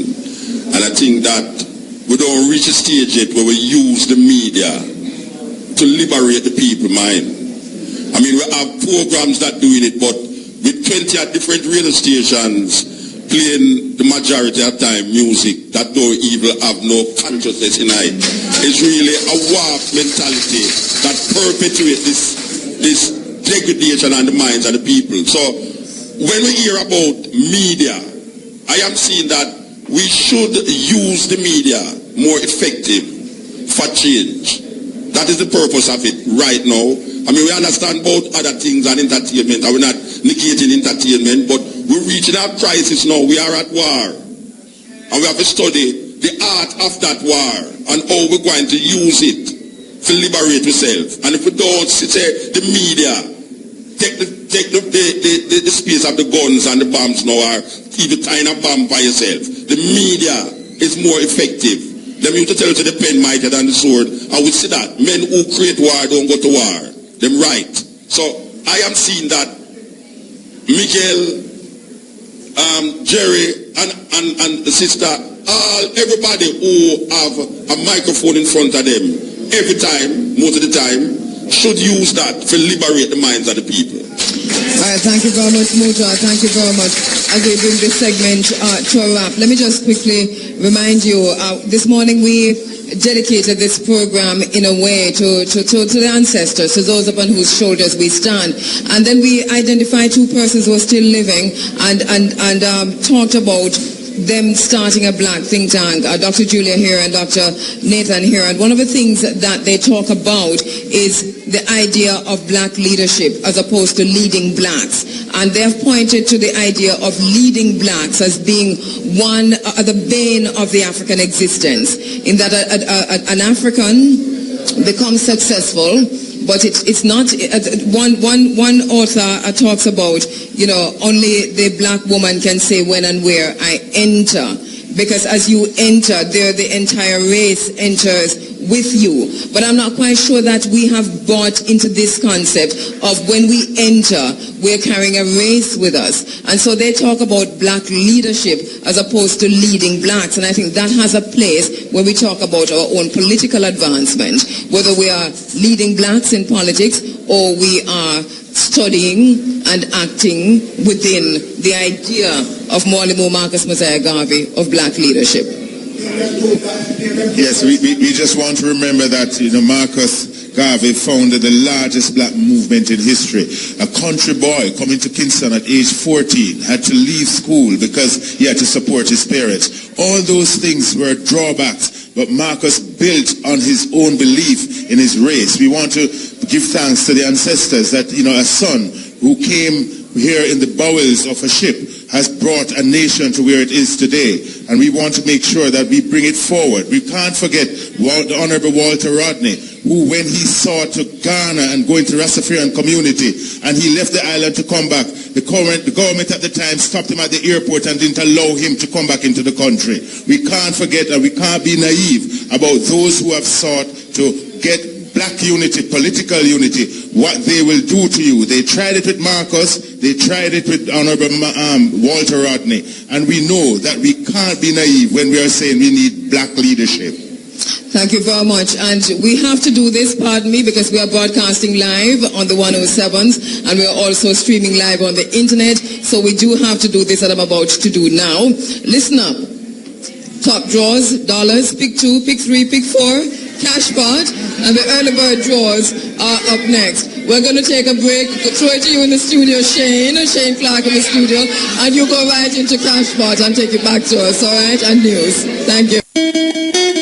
Let's make an effort towards black self-worth. I say, hey, let us work and pray. Let us work, let us pray. U.N.I.A. Study Garvey, come and study Garvey. This is prophecy, our destiny. That was the early bird, 8:30, top draw dollars, pick 2, pick 3, pick 4, and cash pot draws. Congratulations to all of today's winners. Tune in later at 10:30 for another chance to win in top draw dollars, pick 2, pick 3, pick 4, and cash pot draws. You're inside of the Africa Forum, Running African. We're coming to you live from Liberty Hall, the legacy of Mwalimo Marcus Mosiah Garvey. I'm sitting beside my very good friend, colleague, and brother right now, Mutabaruka. Muta, welcome back from Africa. Welcome forward. You've been to Gambia, Ghana, Senegal, and so on. Nigeria. And here you are. Well, quickly, because we're going to go into news, and you're leading this segment, which is about 10 or so minutes, which we're taking questions from the audience. And so, all right, Nicholas. We are here again. So, if you can just pay attention to what's going on up here, we're talking about the people them inside Liberty. We're not talking about the people them out there. But we're going to have a question and answer section with the panelists them that is here now. Attention. We can't deal with the attention thing. And no personal talking are going on. So we want all the questions them directed to the ones them at the table, especially about what has transpired since the panel thing start. So if there's any question out there, someone can put up your hand and be courteous about it. Put up your hand and ask the question. We don't want a statement. Go ahead, my sister. Yes. Morning to all the panel. Greetings. Now, I would like to ask a question because Andrea asked this question, I think maybe about 5 or 6 years ago, about our black people. Now, up until then, I really don't hear the answer of the black people. Now, I want to give this black people an ABC teaching.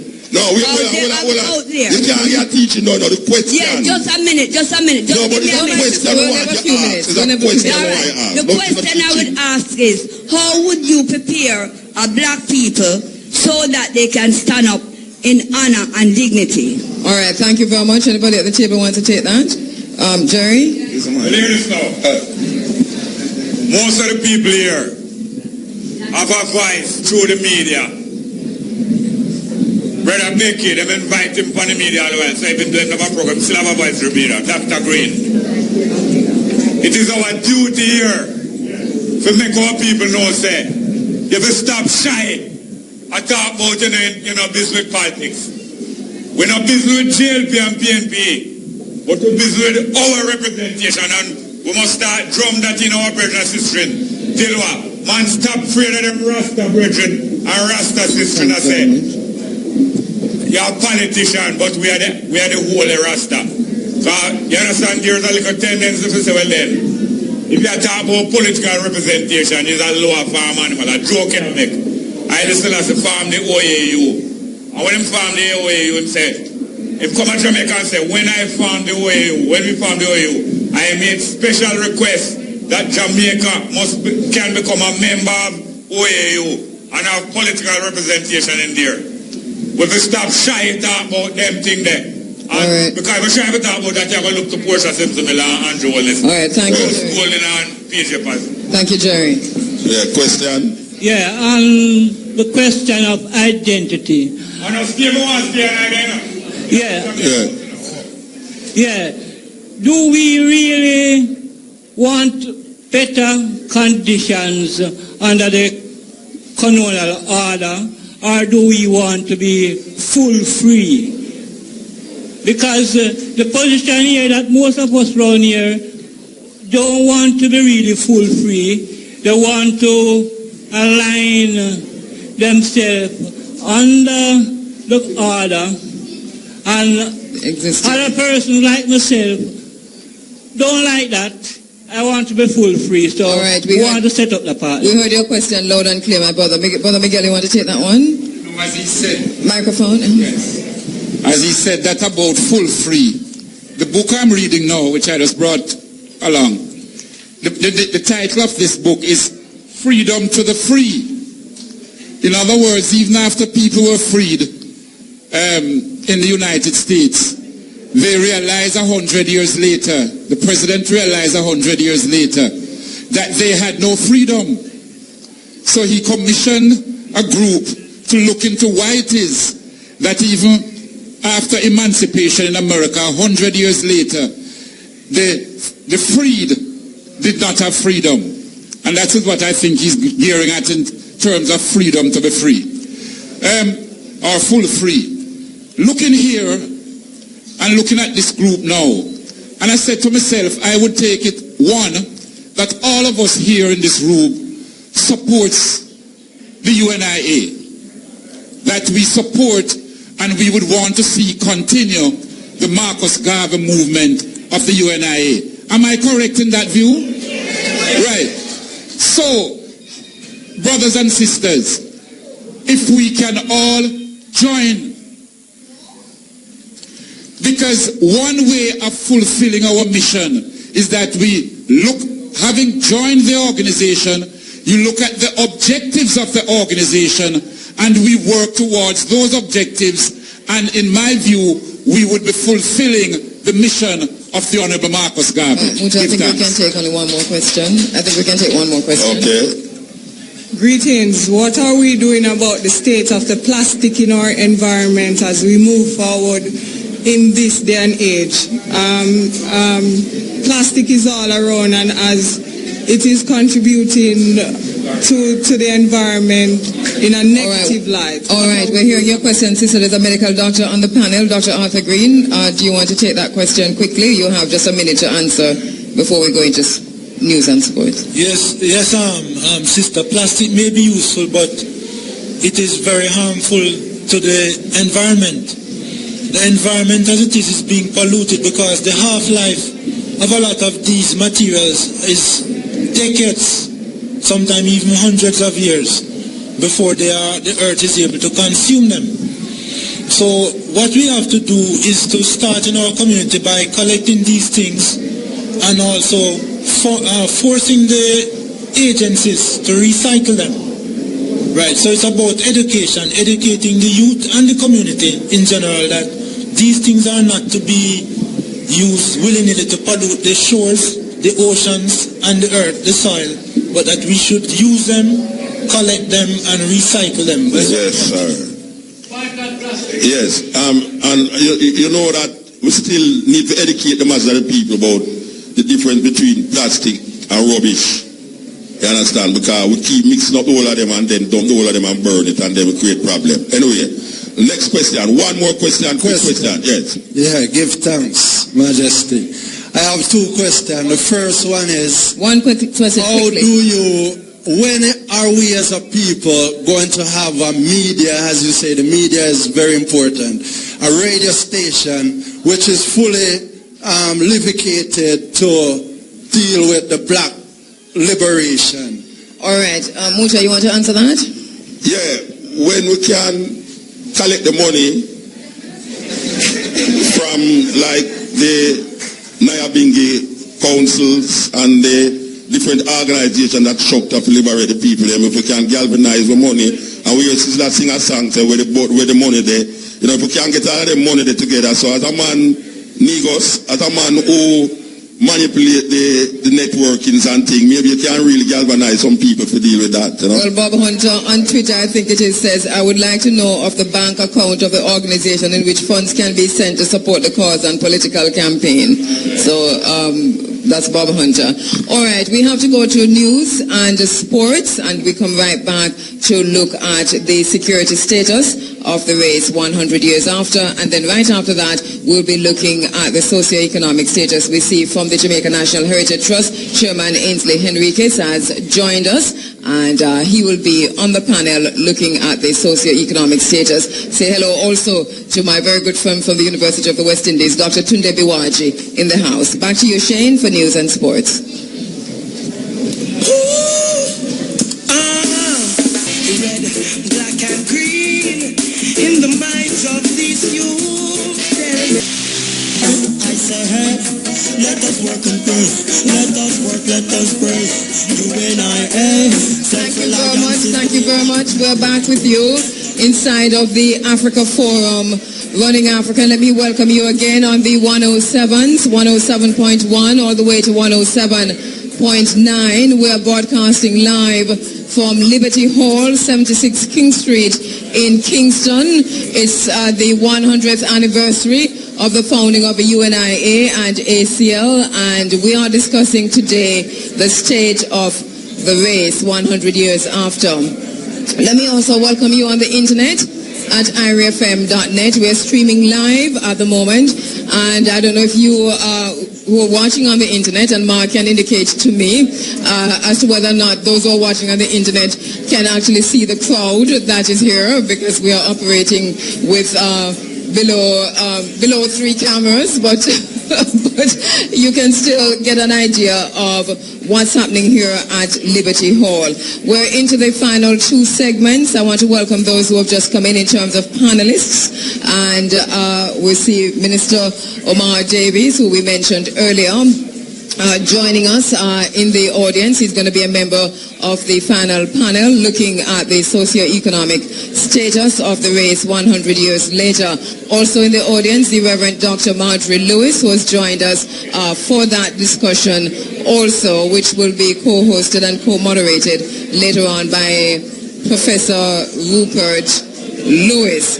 My co-moderator in this segment is Stephen Golden, President of the U.N.I.A. I'm throwing it over to you, Stephen. Thank you, Cabo, and let me just congratulate you and the IRE-FM team again for a wonderful forum today, the State of the Black Race 100 years after the founding of the U.N.I.A. and ACL. I want to begin this segment by drawing on a quote from Marcus Garvey that says, "If we must have justice, we must be strong. If we must be strong, we must come together. And if it is that we must come together, we can only do so through the system of organization." As we look at the security status in terms of the state of the race, let us remember that the U.N.I.A. operated on the overarching principle of collective security. It is what strengthened the organization and allowed it to accomplish some of the great things that it did. 100 years ago today, at that first meeting of the U.N.I.A., which was between Marcus Garvey and Amy Ashwood introduced the idea of having a ladies' division. And so every U.N.I.A. division had a male president and still does, has a lady president. So it shows the balance of the male and female energy, which goes a long way in terms of speaking about collective security. From that, the U.N.I.A. organized auxiliaries based on gender.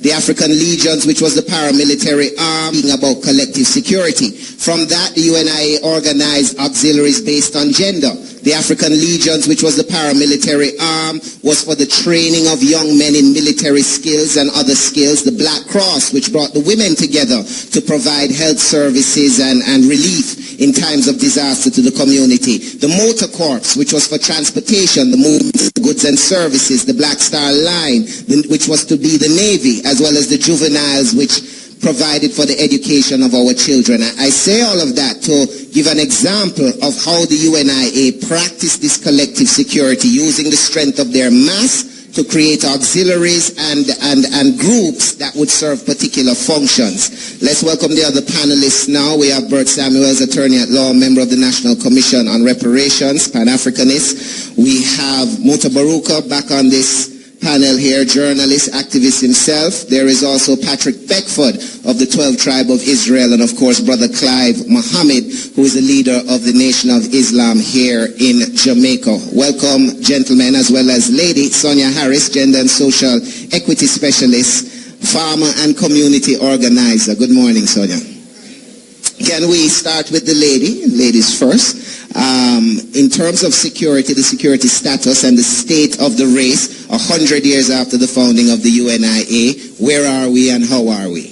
Thank you very much for having me and for that question.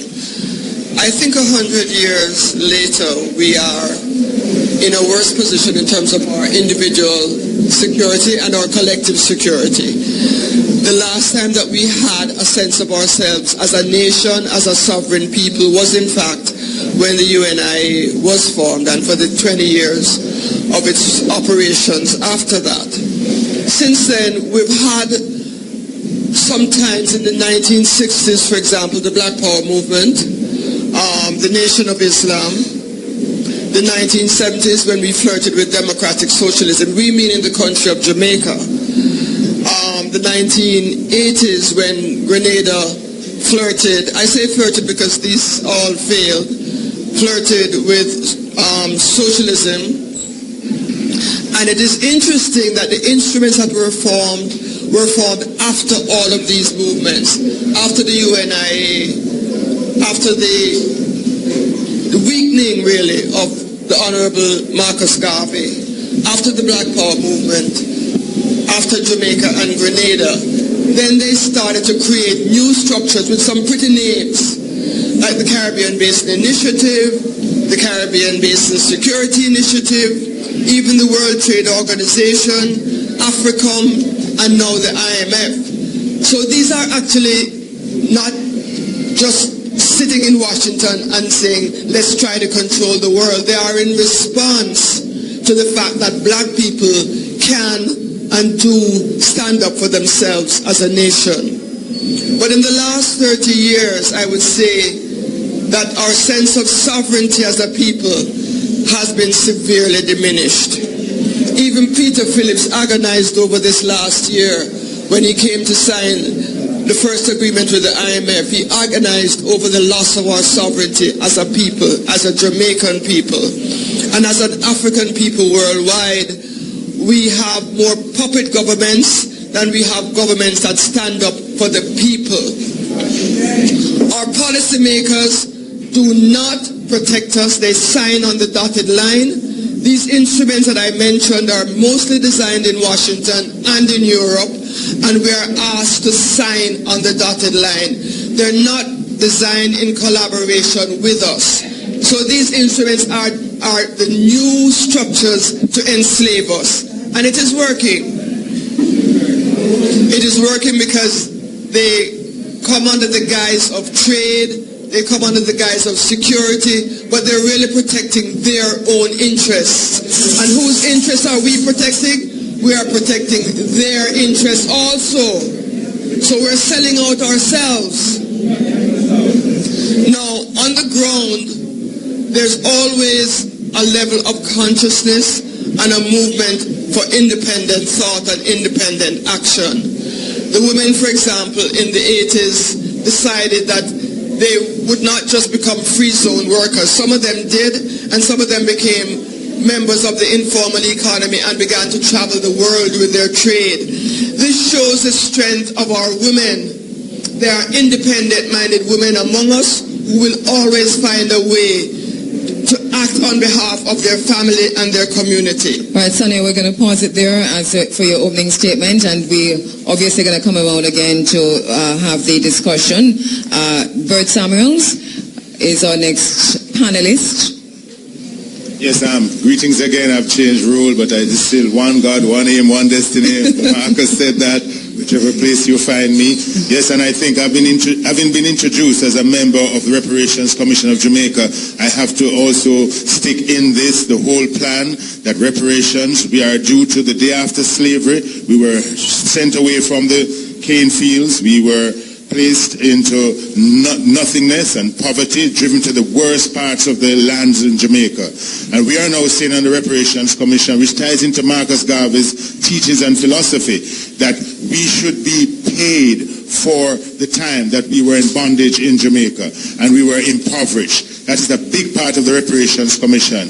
And therefore I have to, as a Pan-Africanist, tie all of that idea into the question of sovereignty, into the question of security. Because as we know, there was much infiltration in every movement that there is progress, there's going to be infiltration. We know the role of the Central Intelligence Agency. Garvey felt the sting of the FBI when he was placed in prison, and yet not yet even pardoned in Jamaica for a lot of what has happened. So we have to be conscious that whenever a system, whenever an organization is moving forward, those who want the old system to remain will always try to identify those among us who are trying to be leaders. And I said before, Walter Rodney was one such person. I think the time will come when we have a commission of inquiry into what caused the government of the time to have targeted Rodney and ran him out of Jamaica. We know eventually that organization that didn't want Walter here killed him eventually in Guyana because he was a spokesman on the part of the people. So our security is very important, and we can't be naive about the forces that come against us if we try to liberate the people and have the people get what is due to them. Give thanks. Patrick Beckford, who represents the 12th tribe of Israel, your opening comments. Greetings. Greetings to the panel, my beloved sister Andrea Williams, to Steve, to all the rest up here. Greetings to the audience, that is a mixed multitude, Rastafarians, Garveyites, Rastafari. Greetings to the world, because we are being heard all over. Greetings also through the 12 tribes of Israel that was scattered abroad and founded in Jamaica by our late departed prophet, Brother Gad. Greetings also through our Lord and our Savior, Jesus Christ, who revealed himself to us in the personality of His Imperial Majesty Emperor Haile Selassie I. Greetings also through the Ethiopian faith, which is not one of wits nor right, but rather a function of the heart, a mystical incorporation or unity in one, in plain words, to be born again. Greetings also through the Ethiopian royal family, and especially through His Imperial Highness Prince Zara Jacob. It is indeed a pleasure to be a panelist on this forum that links 100 years of the Right Honorable Marcus Mosiah Garvey, and to examine in proper context the way forward, where we have reached, what is lacking, and what needs to be done. Marcus Garvey, still to be honored in the real sense in, let's talk of Jamaica, where he was born. The teachings of the Honorable Marcus Mosiah Garvey should be taught in schools, all schools, as a prerequisite to opening the minds of the youths coming in terms of their identity, their association with Africa, and the disassociation in terms of where you'd rather be in this world. Not Europe, not the United States of America, not Canada, etc., etc. I notice among the very young coming up now that the talk of Africa is still not at the forefront of their minds, of their imagination, of their school curriculum, of their social gathering. So it is important that we teach our children as parents the whole emphasis that here's this great person, Marcus Mosiah Garvey, who over the years said, Africa for the Africans, those at home and those abroad. And of course, Becky will build up on those points later on in the discussions. Thanks for that. Brother Clive Mohammed is the representative of Minister Louis Farrakhan in Jamaica and also leader of the Nation of Islam here on the island. Brother Mohammed.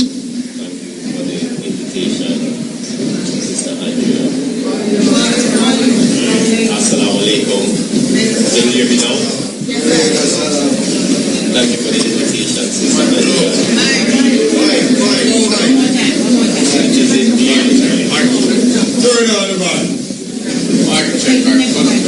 Thank you. You can hear me now. Thank you for the invitation, Sister. Honor and a privilege for being here today, to be representing today. I bring you greetings on behalf of the Honorable Minister Louis Farrakhan. Sister Andrea, thank you for being out front, being a warrior for the cause of liberation. Muta as well, being a warrior and the cause of liberation. From our people. Thank you. You are indeed a consistent voice. Brothers and sisters, we speak about liberation of our people. And as we talk about security, I as a spiritual person knows that security comes first and foremost from the Creator. We cannot look to be secured in any way from anybody else except first and foremost from the Creator. our true security comes first and foremost from the Creator. I will begin by saying this. We are looking for security every place else but where we should be looking.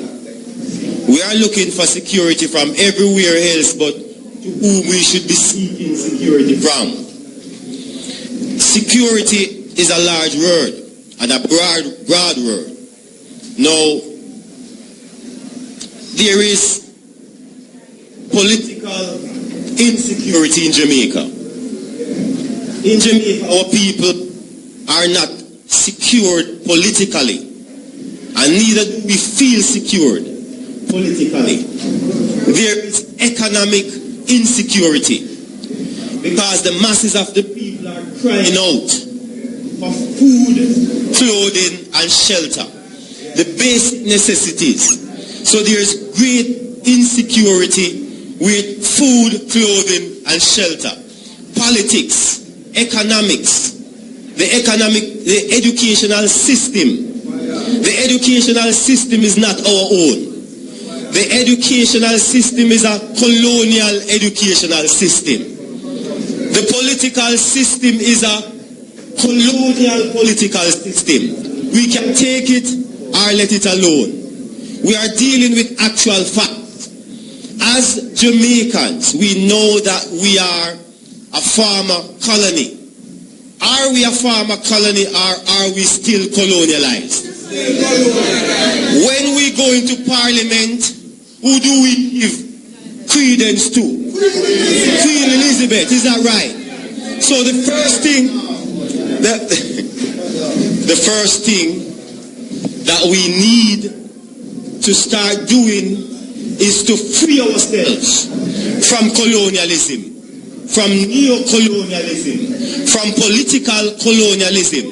Brothers and sisters, we cannot be a free people and have somebody from someplace else that we know is not one of us to come and tell us how to direct our lives, how to live our lives, how to spend our own money. We cannot be a free people and be thinking like that. So, as I've started out by saying, we have to free ourselves from cultural colonialism. All right, Brother Clive Mohammed, I'm going to leave it there so we can build up on it as we go ahead, as we go forward. Yes, because you have highlighted a few points that we want to come back and talk about as we throw it to Tekla Mekfet, educator, broadcaster, Pan-Africanist, author. He joins us now on the panel also. But before we go to Tekla, let Muta do his opening comments. Again, yeah, greetings again. People tend to negate the idea of culture when they talk about security. Culture, all of the disciplines them that we talk about in our societies, whether it's social, political, economical, it stems from understanding culture. And if we don't understand the culture of the people, we can't secure the people. And what we find is that the majority of politicians today don't tap into the culture of the people. And we're not talking about music now and dancing. We're talking about a heritage and an African-centered perspective. Because the majority of people in Jamaica is African, and majority of politicians don't use that Africanness to decide the security of the people. That is why now we're talking about growing food for export. We shouldn't be talking about growing food for export. We should talk about growing food for secure Jamaican people. And what we have overs, we export it. The problem is that we try to satisfy foreign markets instead of securing the local market in every way possible. All right, thank you very much. Thank you very much, Muta. Brother Tekla Mekfet, opening comments.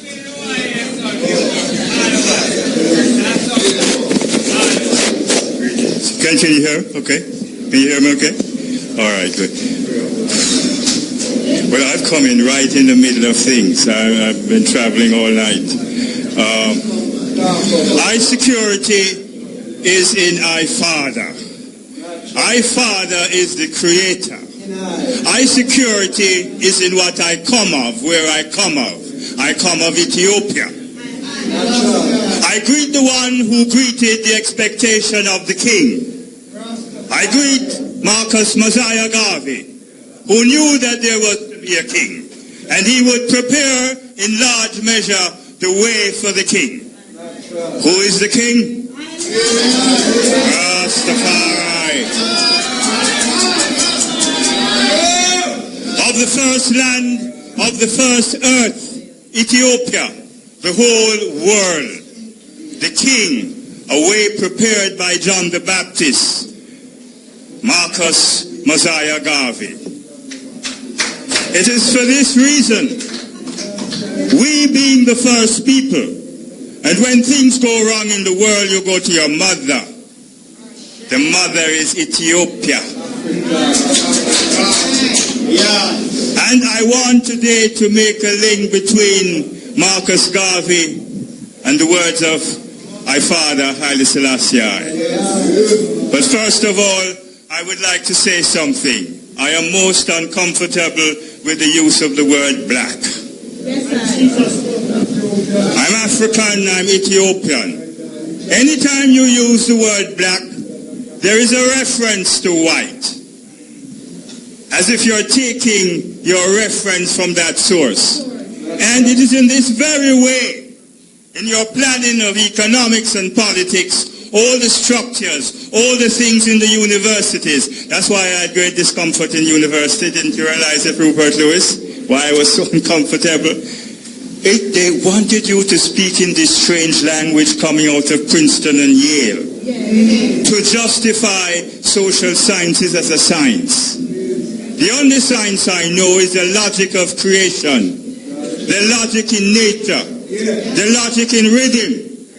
And as I say all these things, you're identifying qualities of Rastafari. Tekla, I'm sorry, I'm going to have to cut in for more than one reasons. We're going to go to a break first of all. We come back and continue the discussion. Thank you very much, Tekla. We'll take a quick break and we'll be right back.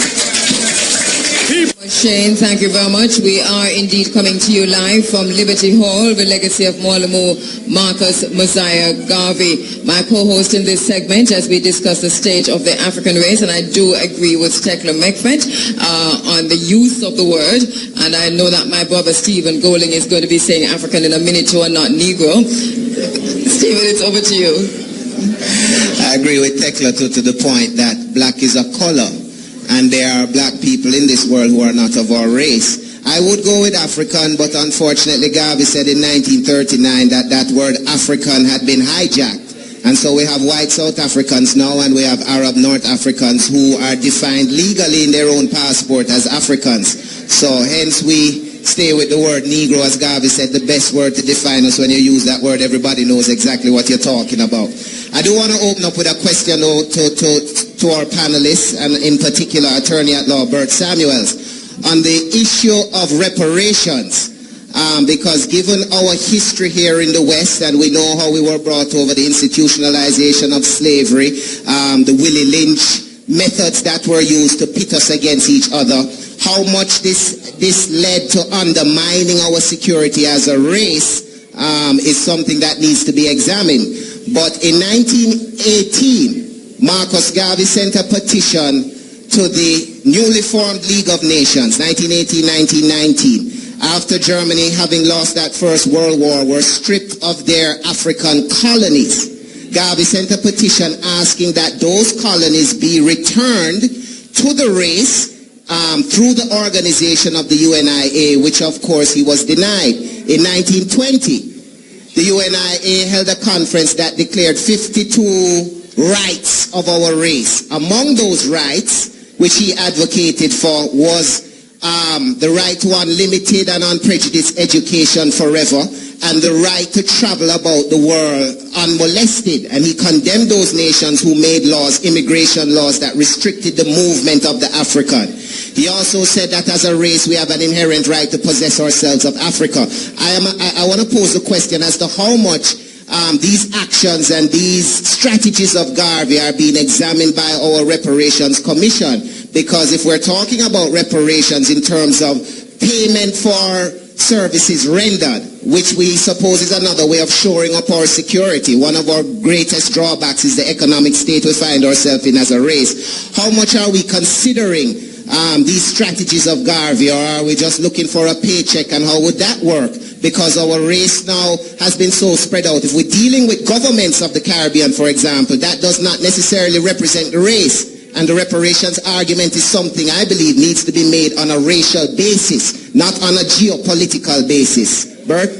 Yeah, I think that's a good point that is being made, because if we're walking the world with our hats in our hands begging the European countries who carved up Africa in 1914 at the Berlin Conference, where they carved and gave Portugal a set of Africa, all over the place was carved up. And in the long run, we now are going back to the same Europe who colonized us, who raped our bauxite, who raped all the gold from West Africa, and then we are now become their beggars. It shows that the reparations must deal with the question of Garvey's teaching, that we can't have political independence until we have economic independence. And that economic independence collides with the interest of Europe, where we have now to go to the IMF rather than to being paid for our time that we were in slavery. The Germans have had to pay the Jews. The Japanese have been paid by the Americans. Reparations has been paid to every race except the African race. And therefore, in our commission, we have put forward a position which is being placed before the Parliament, that we need to take action both at the political level, and CARICOM has in a way embraced the reparations. The CARICOM has come together as a group, and the Caribbean countries are now going to make their demands by next year to the British government for reparation. We're not begging them. We can trace the ship liners. We can trace the monies. Some of it went to the Church of England. Some of it went to the British throne. It can be traced. The technology is there. We know the insurance companies who benefited from slavery. And therefore our demand is just. There are other races who have been paid, and the Reparations Commission, under the teachings of Garvey, that what we are due must be given to us. We have taken that as our challenge, and we're hoping that it's a long struggle. But one of the problems we had, because we are not educated enough on the ills of slavery, when we go in the communities, there's a feeling out there among some people, boy, we should just leave Europe alone, let them go on with it. We must now focus on the present and the future, because our people have not been educated. And Marcus spoke about the importance of our education and the self-development and self-reliance. So we are hoping that as we leave this meeting today, we will continue to educate our children on the ills of slavery and the fact that we are poor, not because African people are lazy, but because the Europeans exploited us. All right. I also heard my sister Sonia Harris talked about some of the vexing issues that we have been looking at for the very longest time and asking ourselves, what does this mean for us? AFRICOM, NORTHCOM, SOUTHCOM, the CBSI. How do we take control of our own waters, our own borders? And with especially now when we see a heightening of the policies regarding AFRICOM on the continent of Africa. President Obama has presided over the militarization of Africa in such a way that it is shocking. We still praise him for whatever reason, but we have those issues to deal with. We have the issues of the Caribbean Basin Security Initiative, which we have not properly delved into. How can we talk about our own security when we do not even understand what it is that we have signed on to? Whether or not, I have a sister who tells me that, listen, we're sold many times over already when it comes to security. Can you develop your point on AFRICOM, the CBSI, NORTHCOM, what's happening with the borders, the boundaries, the waters of Africa and the waters of the Caribbean and our own insecurity? Well, Sister Kambu, I must thank you for highlighting some of these issues over the last few years, because the issue of AFRICOM and the Caribbean Security Initiative have been first highlighted by you, to my knowledge. I think internally we are free. Internally we must claim our freedom. There's no one to ask for our freedom from. But externally there is an external reality that we're not fully cognizant of. And you have done much with media to bring that to our attention. I think AFRICOM is a travesty, but at the same time, most of the African countries did resist having AFRICOM headquartered in their country. So they are aware of the potential threat from AFRICOM. But the creeping militarization of Africa is still happening. The same thing is happening in the Caribbean. The Caribbean Basin Security Initiative appears to be concerned about our security. It is concerned about the security of America. All we need to understand is one thing. America looks after America's interest, period. We, with our sense of freedom, that independence that we have as a people, let us move another step further and understand that we must look about our own interests. Our interests are our family, our community, our sense of ourselves as an African people worldwide, as a nation. We need to have at least that beginning understanding. It starts from the inside, not from the outside, but we must understand the external world as it tries to control and dominate us only to protect their own interests. It's a question of world domination. Muta, you had said earlier, thank you, Sadian. Muta, you had said earlier that culture is important when you're dealing with security and not just the singing and the dancing and the jumping and so on. And then before that, we heard earlier from Miguel Lorne, who talked about not letting the state off a hook. And I think it was also you who said that. I think it was Jerry Small who talked about not letting the state off a hook also when we looked at the socio-political issues. Against the background of all of that, what we're hearing of Africa and CBSI and so on, there's a lot that we do not know. We hear about education. We're talking about education here today also. How then do we go ahead, or how do we move forward with ensuring our own security? Food security with genetically modified foods coming in and we have no idea what we're eating. We do have the right to know, but we don't. And the militarization of Jamaican waters. I mean, culture, how can culture impact or affect that? Yeah, well, when people talk about revolution, more time they talk about guns to kill people and things. And we know that the greatest revolution is a cultural revolution, where you define yourself in a space and don't allow others to define you. And if you live your culture, obviously the next man's culture will fall. Because if we was buying from ourselves, we wouldn't have to buy from somebody else, therefore them in a problem. What we find now is that in Jamaica, because most politicians in Jamaica get educated through the same colonial system, it is very difficult for them to see and understand even what Rasta say. Because over the years Rasta talk about security. But because it's not security of guns and bombs, people are saying, they're living at some utopia. Now we see the thing come right round to where Rasta did that say. Food, ganja, spirituality, music, all of the things that Rasta was saying over the years is coming to fruition now. We need to push that more because the politicians them today done gone already. Them gone already. Them not going to help nothing. We have to push an agenda that is totally, I want to say against too. Because we're against what them want to do now with this IMF thing. The whole world understand that except them.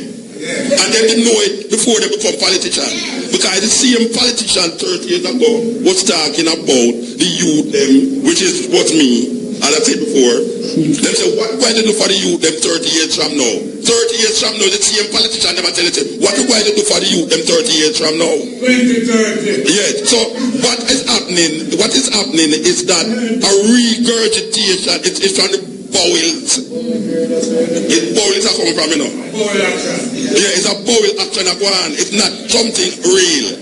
You clear your bowels through toilet business, and that's it. We need some kind of recognition of the people's culture, even though the people them look like them fool, but it's not fool enough. It's not fool. Right. And the same people them who govern the system, It's the same people them who did it before and also it's them. Thank you very much, Muja. Stephen, we are getting the wrap-up signal for this segment, but we want everybody to respond. And I know Tekla wanted to make a point, so we go to Tekla. Yes. Very quickly, the biggest security is to know yourself. Why this black and African thing is not a light thing is that when you say black, the culture of black is corrupted with white. When you say African, it has a heritage, a culture, a logic of life. And I don't think we realize what we are meant for the world, as Marcus Garvey in his Imperial Majesty showed us. Please indulge me a minute. Here is what Garvey says in Negro World of 29. If the Negro thinks properly, he will realize that on him falls a serious responsibility and duty to salvage the bankrupt civilization of white Europe. This may sound ambitious, but after all, the Negro isn't here for fun. The biggest discredit to our culture is the thing they call entertainment, jumping up and down, because that is rituals of our culture that Europe has helped us to trivialize. He hasn't survived centuries of hardships and difficulties just to die again, but to establish something more like the basis on which humanity should live than on which it should fight to die. You hear that? Yes, the responsibility of the Negro, as Garvey put it, and His Majesty tells us all that Africa needs is within her. To be involved with this black and this other, all the Westminster model and this, we have it within us. We are of Mother Africa. It's a confidence to step and to see the logic, the philosophy of Africa, what it offers to all of us and to the world. All right, Brother Tekla McFett. And on that note, he's exactly right. We are fountains of ideas and we're motivated, but we still need the mechanisms, the organizational mechanisms to put these individual thoughts and inspirations into collective action, collective movement, and hence collective security. We want to thank all the panelists, Tekla McFett, Brother Clive Mohammed, Brother Patrick Beckford, Bert Samuels, attorney at law, Sister Sonia Harris, of course, journalist Muta-Baruka, and of course, thanks for allowing me to co-host Cabo. You're quite welcome, Stephen. And I'm sorry, we are being told, I know that this segment was a bit abbreviated, and we do apologize for that. We're running against the clock, but we're moving into the next segment. Immediately, you're inside of the Africa Forum, Running Africa. We take a quick break, and we'll be right back. Let's make an effort towards black self-worth. I say, hey, let us work and pray. Let us work, let us pray. U.N.I.A. Welcome back. Welcome back to the Africa Forum. We're coming to you live. It's a very... Nana Esimore, good morning. Welcome. I'm going to come over and give you a hug in a little while. Welcome back. We're coming to you live from Liberty Hall, the legacy of Mwalimo Marcus Mosiah Garvey on the occasion of the 100th anniversary of the founding of the U.N.I.A. and ACL. It is 100 years to the day, July 20, 1914 to July 20, 2014. This segment of the program, a gentleman who I consider a mentor. He was very early in the day a guide to Running Africa and has been so ever since. I've never called upon him and he has said no, never, never. And we're very, very happy to have him with us in this segment. I'm talking about Professor Rupert Lewis, Garvey scholar. He will be taking the final segment of the symposium looking at the socio-economic status of the race. So it is over to Professor Lewis. Thank you very much, Andrea, and thanks for your conceptualization and implementation of a discussion. This is what the renewed Liberty Hall was set up to do.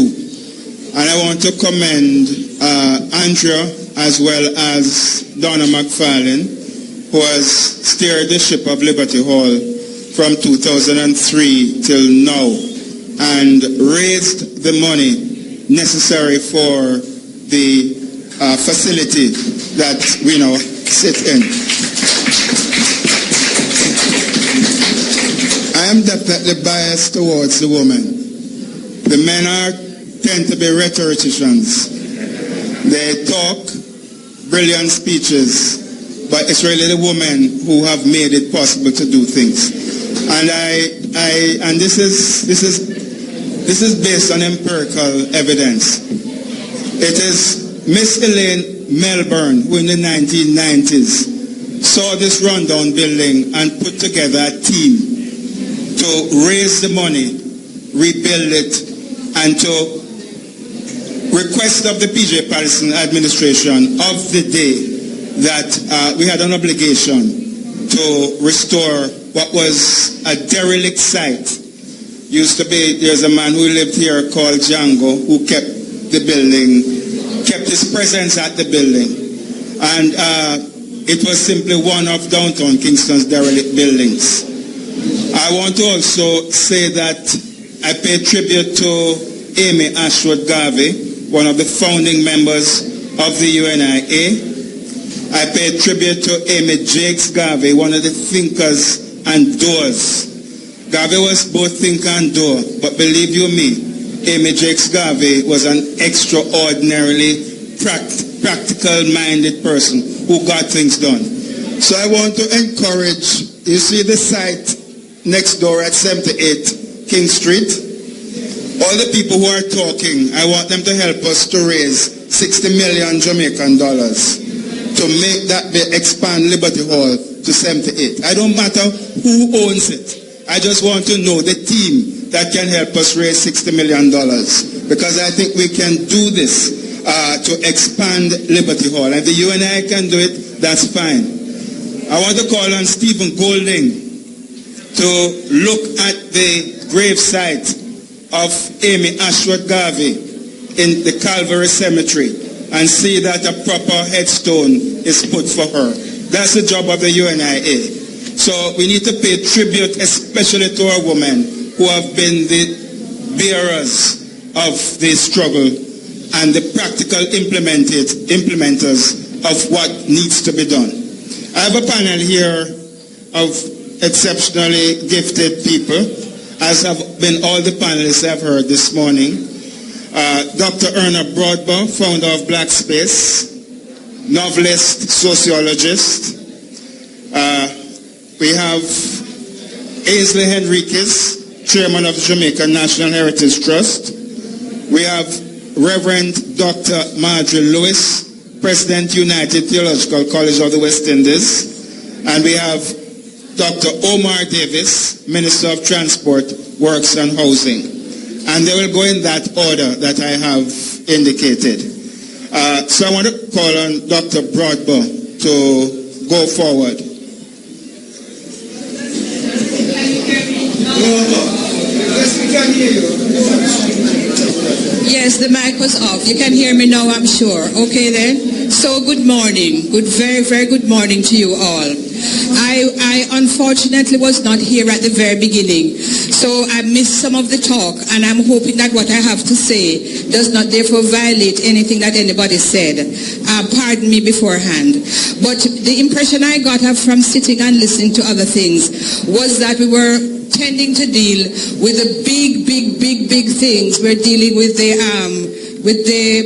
macro things, and I want to bring our attention now to the micro things, because I sincerely believe that each one of us standing there, each one of here is a body, and each body is capable of a revolution. I heard people talking about change, so the notion of change is all about that change has to be. But we want to point out that change has to be, the revolution has to come from each one of us seeing the necessity for us to do something to make some sort of change, okay? I want also in this 5 minutes that I have just to put an image before you and then to shut up. I come from country, so I know about banana. And I know that you don't chop down banana, you wait for banana to shoot, and you don't force the sucker. They are there, you treat them. So I want us to think about that. When the change is coming, you don't have to knock down. You just take some time to nurture the sucker. All of us are suckers. Nurture the sucker, and the change will come. Nurture the sucker. Each one of us here, nurture yourself. And we're talking about the economics this time. And we want you, everybody, you can make your own payday. Long time people used to prize themselves on and make their own payday. Try and see if you can make your own payday. One of the times I do a lot of work in the States, I sit down in North Carolina and I see the van coming in and I see black people taking the food off the van. I see black people serving the van. And I said to myself, if people had paid attention to Booker T. Washington and Marcus Garvey, we would not just be serving, the van would be ours, the food would be ours, and so on. But it takes time, please, it takes time. So as each individual outside there, consider your possibilities as an entrepreneur.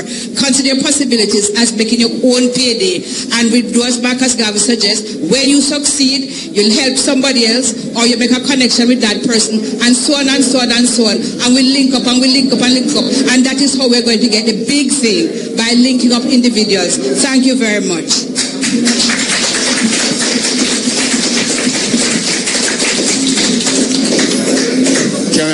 Ainsley? Good morning, everybody. This is an extraordinarily wonderful anniversary occasion, 100th anniversary, and it's a very important time for all of us in Jamaica. It is a privilege to be here.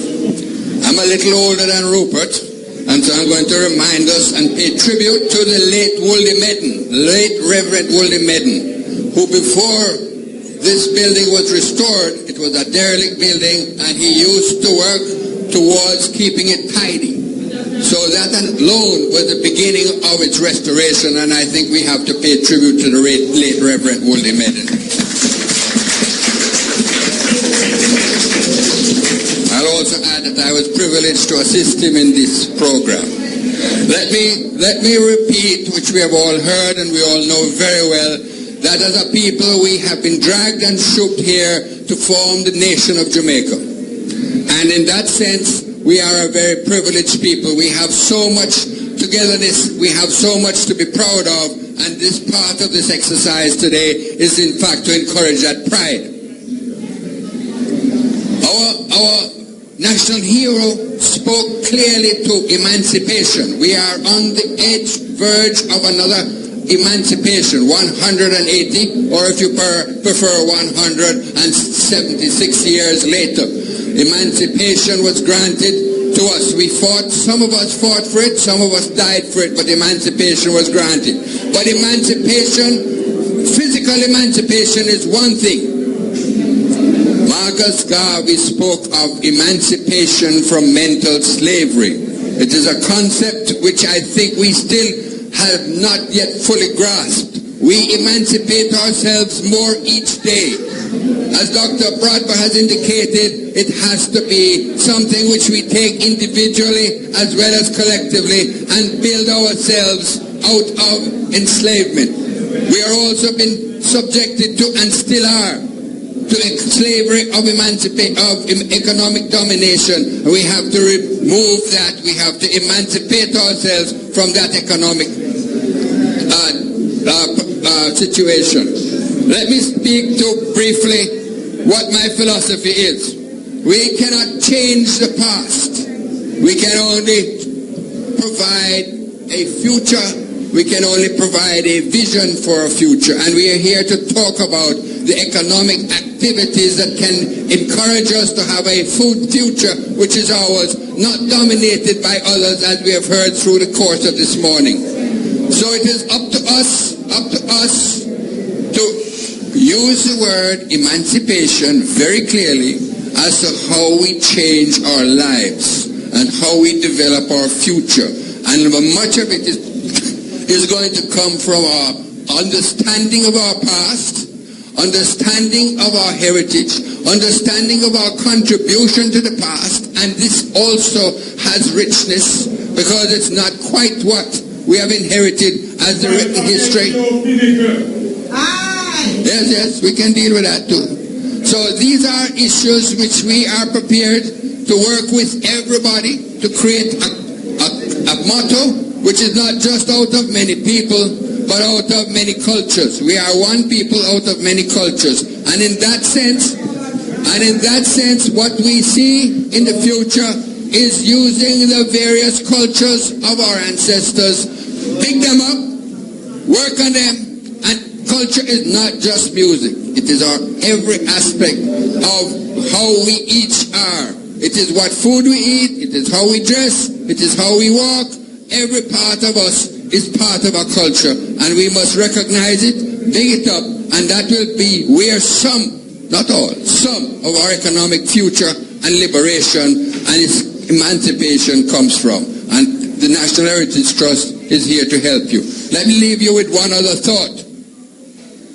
On Wednesday in St. Thomas, we are celebrating the success of one of us in the parish of St. Thomas, Dr. Peter Nelson, who went to St. Thomas schools and is now been offered and is accepting a postdoctoral fellowship in one of the premier scientific institutions in the world. Big up Dr. Peter Nelson. We need role models. Thank you very much, Mr. Enriquez. Okay, can I answer? Can we move to Dr. Omar Davis just to follow the sequence? Thank you very much, Rupert. Thanks, Andrea, for inviting me. Good morning to everybody. And Andrea tells me that we are worldwide. First of all, let me begin by saying that when I got the invitation, I started reflecting on the foresight and the vision of Marcus Garvey 100 years ago. And it is almost unbelievable that someone with limited formal education could have had this vision and this understanding, deeper understanding of social, economic, and cultural issues 100 years ago. Thoughts and visions which remain relevant a century later. In listening to the discussion in the last panel, we have a definitional problem. There are difference of opinion whether we speak about African or black or Negroes, and I am guided by a musician who captured in music and in simple lyrics a lot of complex thoughts. And Peter Tosh says, don't care where you come from, as long as you're a black man, you're an African. And that clarifies in my own mind exactly what, in a sense, the issue is the absence of any guiding principle. Whilst attainment of financial power, whilst attainment of political power are important in and of themselves, it's not enough. And we have seen in situations where a black man has attained the ultimate in terms of political power, but the policies pursued are simply not any different from any other race attaining that power. And that to me indicates the notion that pushing for ascendancy in the political space or the financial space is not enough. There has to be guiding principles related to equity, principles related to the right of every human being worldwide to certain basic needs. And that to me is where we have to look as we step forward in another century. The fact that people worldwide, human beings worldwide, and unfortunately, the black people and African have suffered the greatest in that regard. There is a need for us to accept the need for each person worldwide to be accorded certain respect, to be accorded certain opportunities as human beings. Translating this, I think that's where Marcus Garvey was heading when he formed the U.N.I.A. 100 years ago. Thank you very much. Thank you. Thank you, Dr. Davis. Let's move on to Reverend Dr. Marjorie Lewis. And let me just interrupt Dr. Lewis to say that we are up on a break, and we will take that break immediately after we've heard from the Reverend Dr. Marjorie Lewis. And we're at 10 o'clock. Normally, the Big A will be up now with the Sunday Sunshine, but we have an extra half an hour to 45 minutes to continue this conversation. So we'll take the break immediately after we've heard from the Reverend Marjorie Lewis. Thank you very much. Peace and blessings to all who are here and all of those listening to us in Jamaica and the World Wide Web.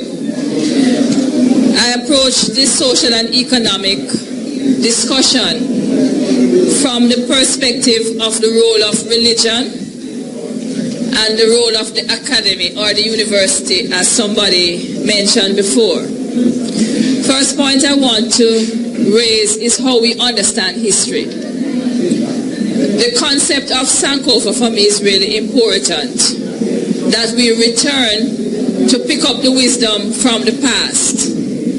But we return to pick up that wisdom from the past, not as an exercise in nostalgia, to talk about the greatness of African people in the past and the greatness of Garvey and his work. The challenge is, once we understand what has happened, what are we to do now? How do we receive the wisdom, the energy from the past, to use that as something to give us the courage and the will to continue that struggle and to do what we need to do right now? I'm interested in the role of religion and have been privileged to be part of discussions not only among Christians, but Christians and other religions, for example, at the African Liberation Day celebration. The challenge I have is that it feels to me that when we speak as people of faith, we focus on issues of personal piety, dress for women, sexual behavior, and so forth. But the question of the work for justice seems to me not to be in the forefront. Now, it's a serious matter because there's a book called Neither Led Nor Driven. And what they were saying is that the missionary Christianity during the period of enslavement was interested in telling people about personal piety. Don't drink, don't smoke, don't gamble, don't fornicate. Nothing wrong with saying don't do those things. But at the same time, the question of freedom for enslaved Africans was not high on the agenda. And I believe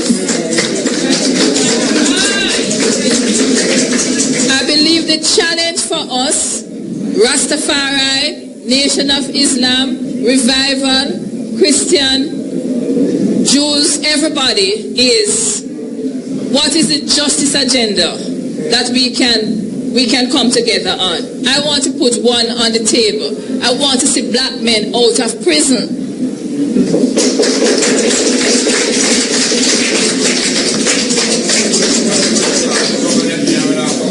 Third issue I want to raise is how in the institutions of learning we deal with raising the level of consciousness and the ideological discussion that was mentioned from 6 o'clock.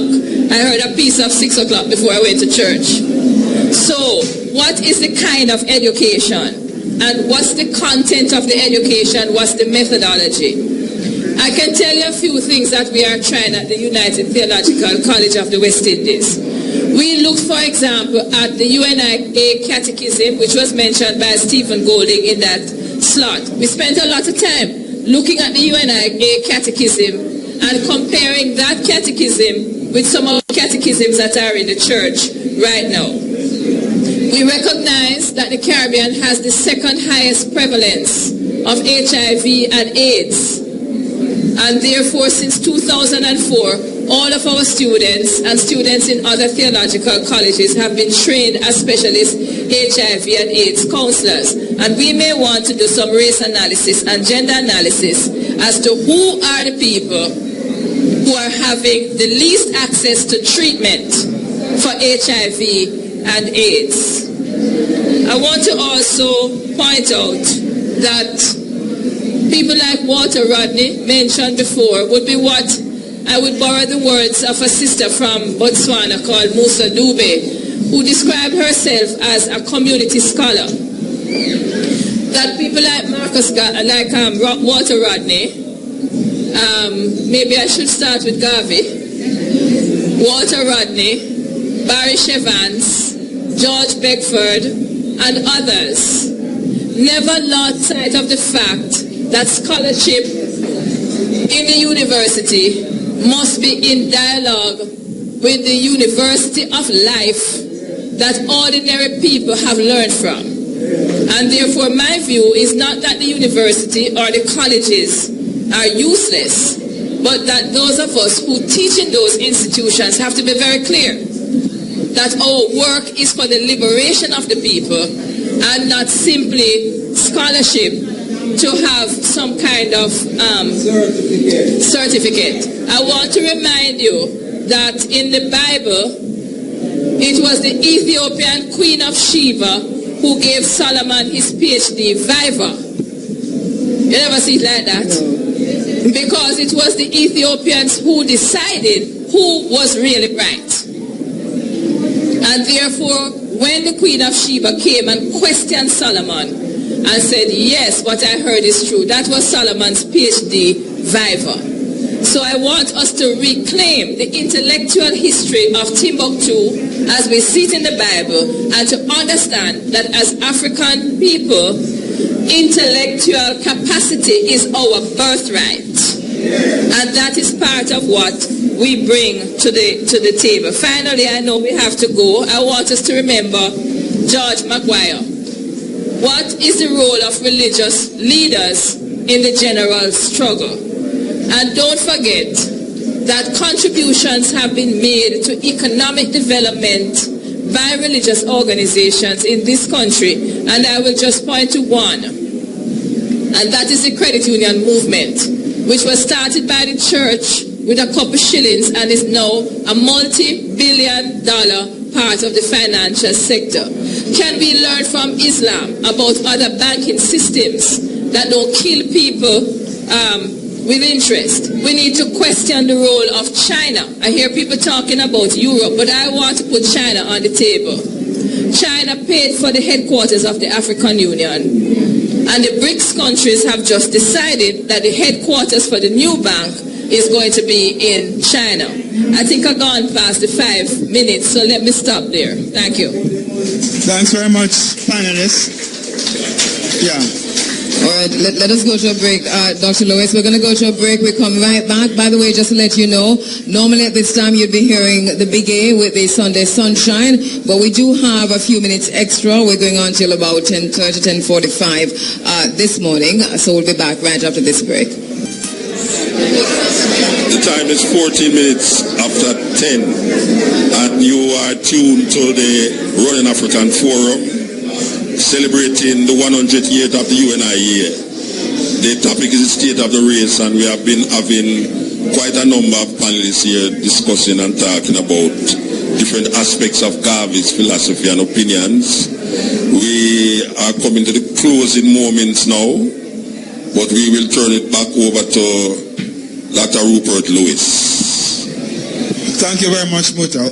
One of the things Garvey said was that we want our people to think for themselves. So I'm going to ask the panelists, each one of them, to summarize for us what they think are the key factors to change the socioeconomic status of African people. Whatever geographical region you want to take, we are in Jamaica, and everybody here is in some way an expert of this. So since our panel is focusing on this, we need to take home today the key ideas that you think can assist our people to elevate, to improve their socioeconomic status. And it can go in any order. I leave it free. Ownership of land. Let's start with Dr. Omar Davies.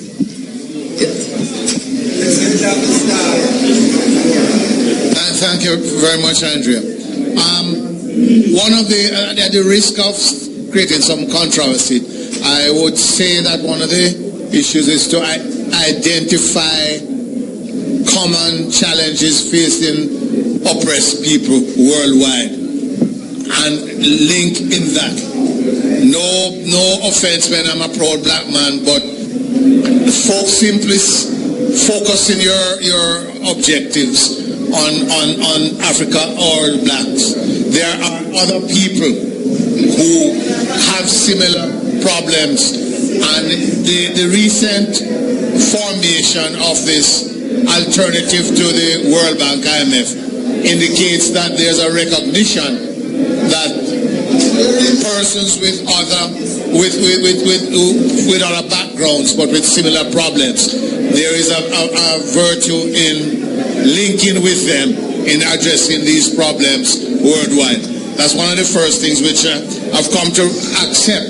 And the reason I've come to accept is that if you have simply a focus on blacks moving up within a specific system, the results can be disappointing. And we have enough examples, whether it be in terms of blacks attaining political power or blacks attaining financial power.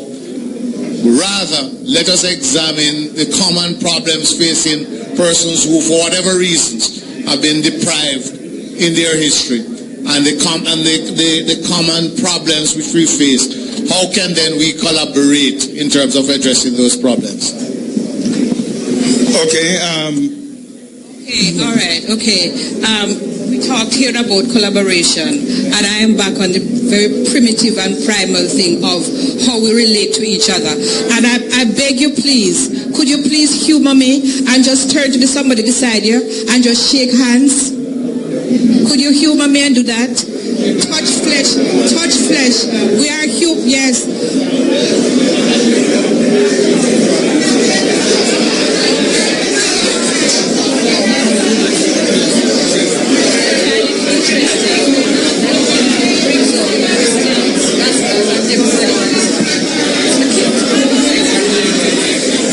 All right, thank you very much. Thank you very much. Thank you. No, we can't do. 100 years ago, we could not have attended this affair with all of that noise in the background. It is disgraceful. It is disrespectful. A beautiful panelist is talking to you, and you are so loud we can't hear her, even with the mic. So please, 100 years ago, we were better behaved. I just wanted us to see that if we are going to be in this business of business, we need each other. And we have to therefore respect each other and have some feeling of humanity towards each other. That is all I have to say. I think that is the basic building block to any economy or any society that we have to be building. Respect for each other, and hopefully love will come as well. Okay.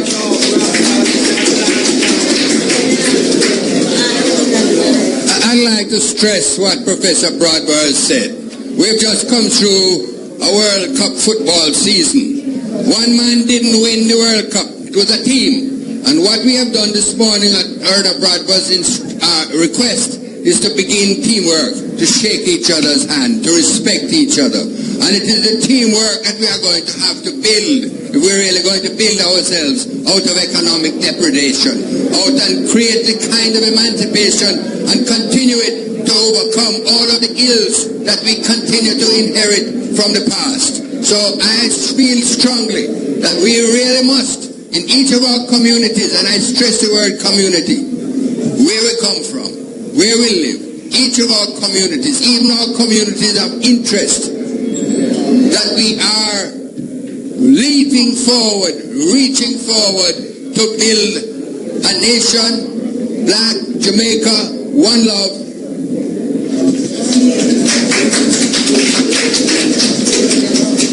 Thank you. I think I would agree with most of the sentiments, especially the importance of us needing to come together. I think we need a different understanding of what development is. And one of the things that intrigues me about Garvey's work is that development was not seen only as economic development. There were cultural endeavors. There was something to do with health. There was education, as well as economic endeavors. I think we need to look at the models of holistic development again that we have experienced, like Jamaica welfare, for argument's sake.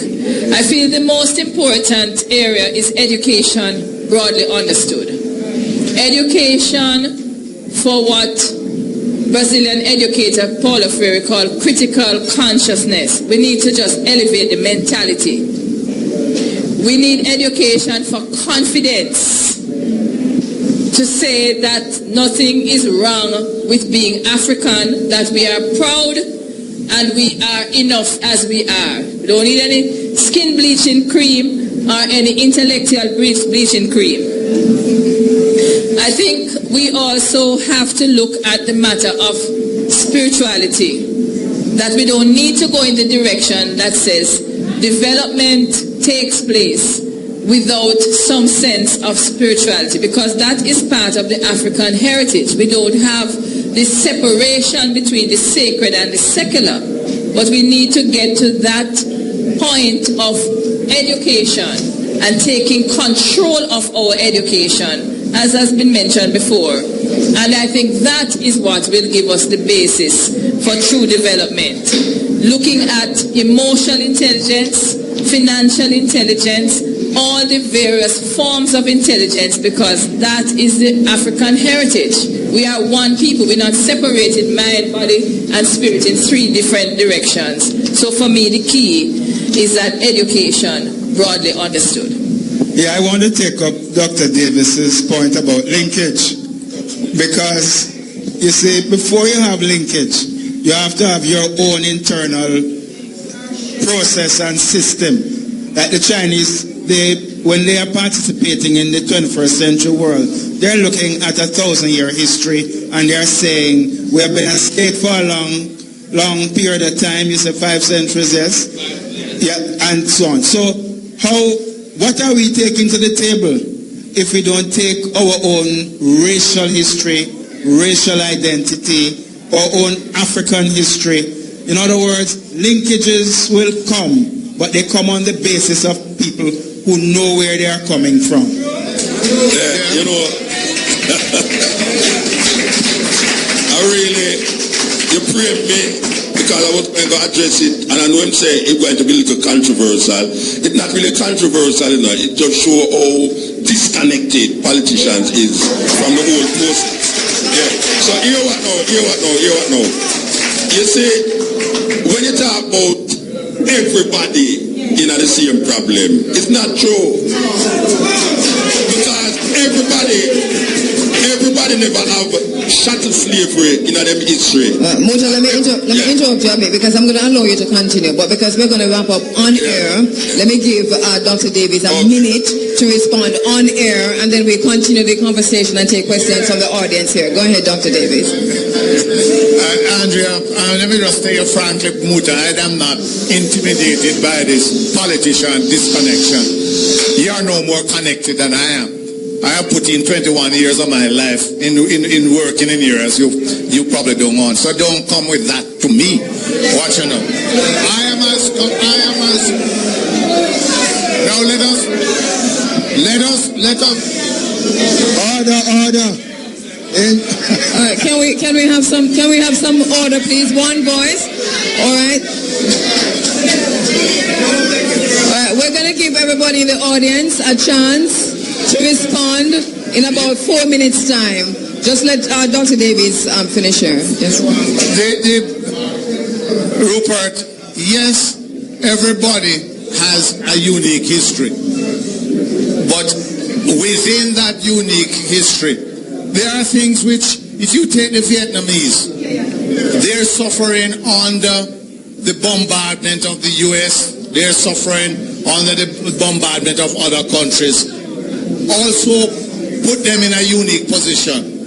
But we, like them, know what it is to be oppressed. And so to simply say that we have a unique history is to ignore the commonalities which are here.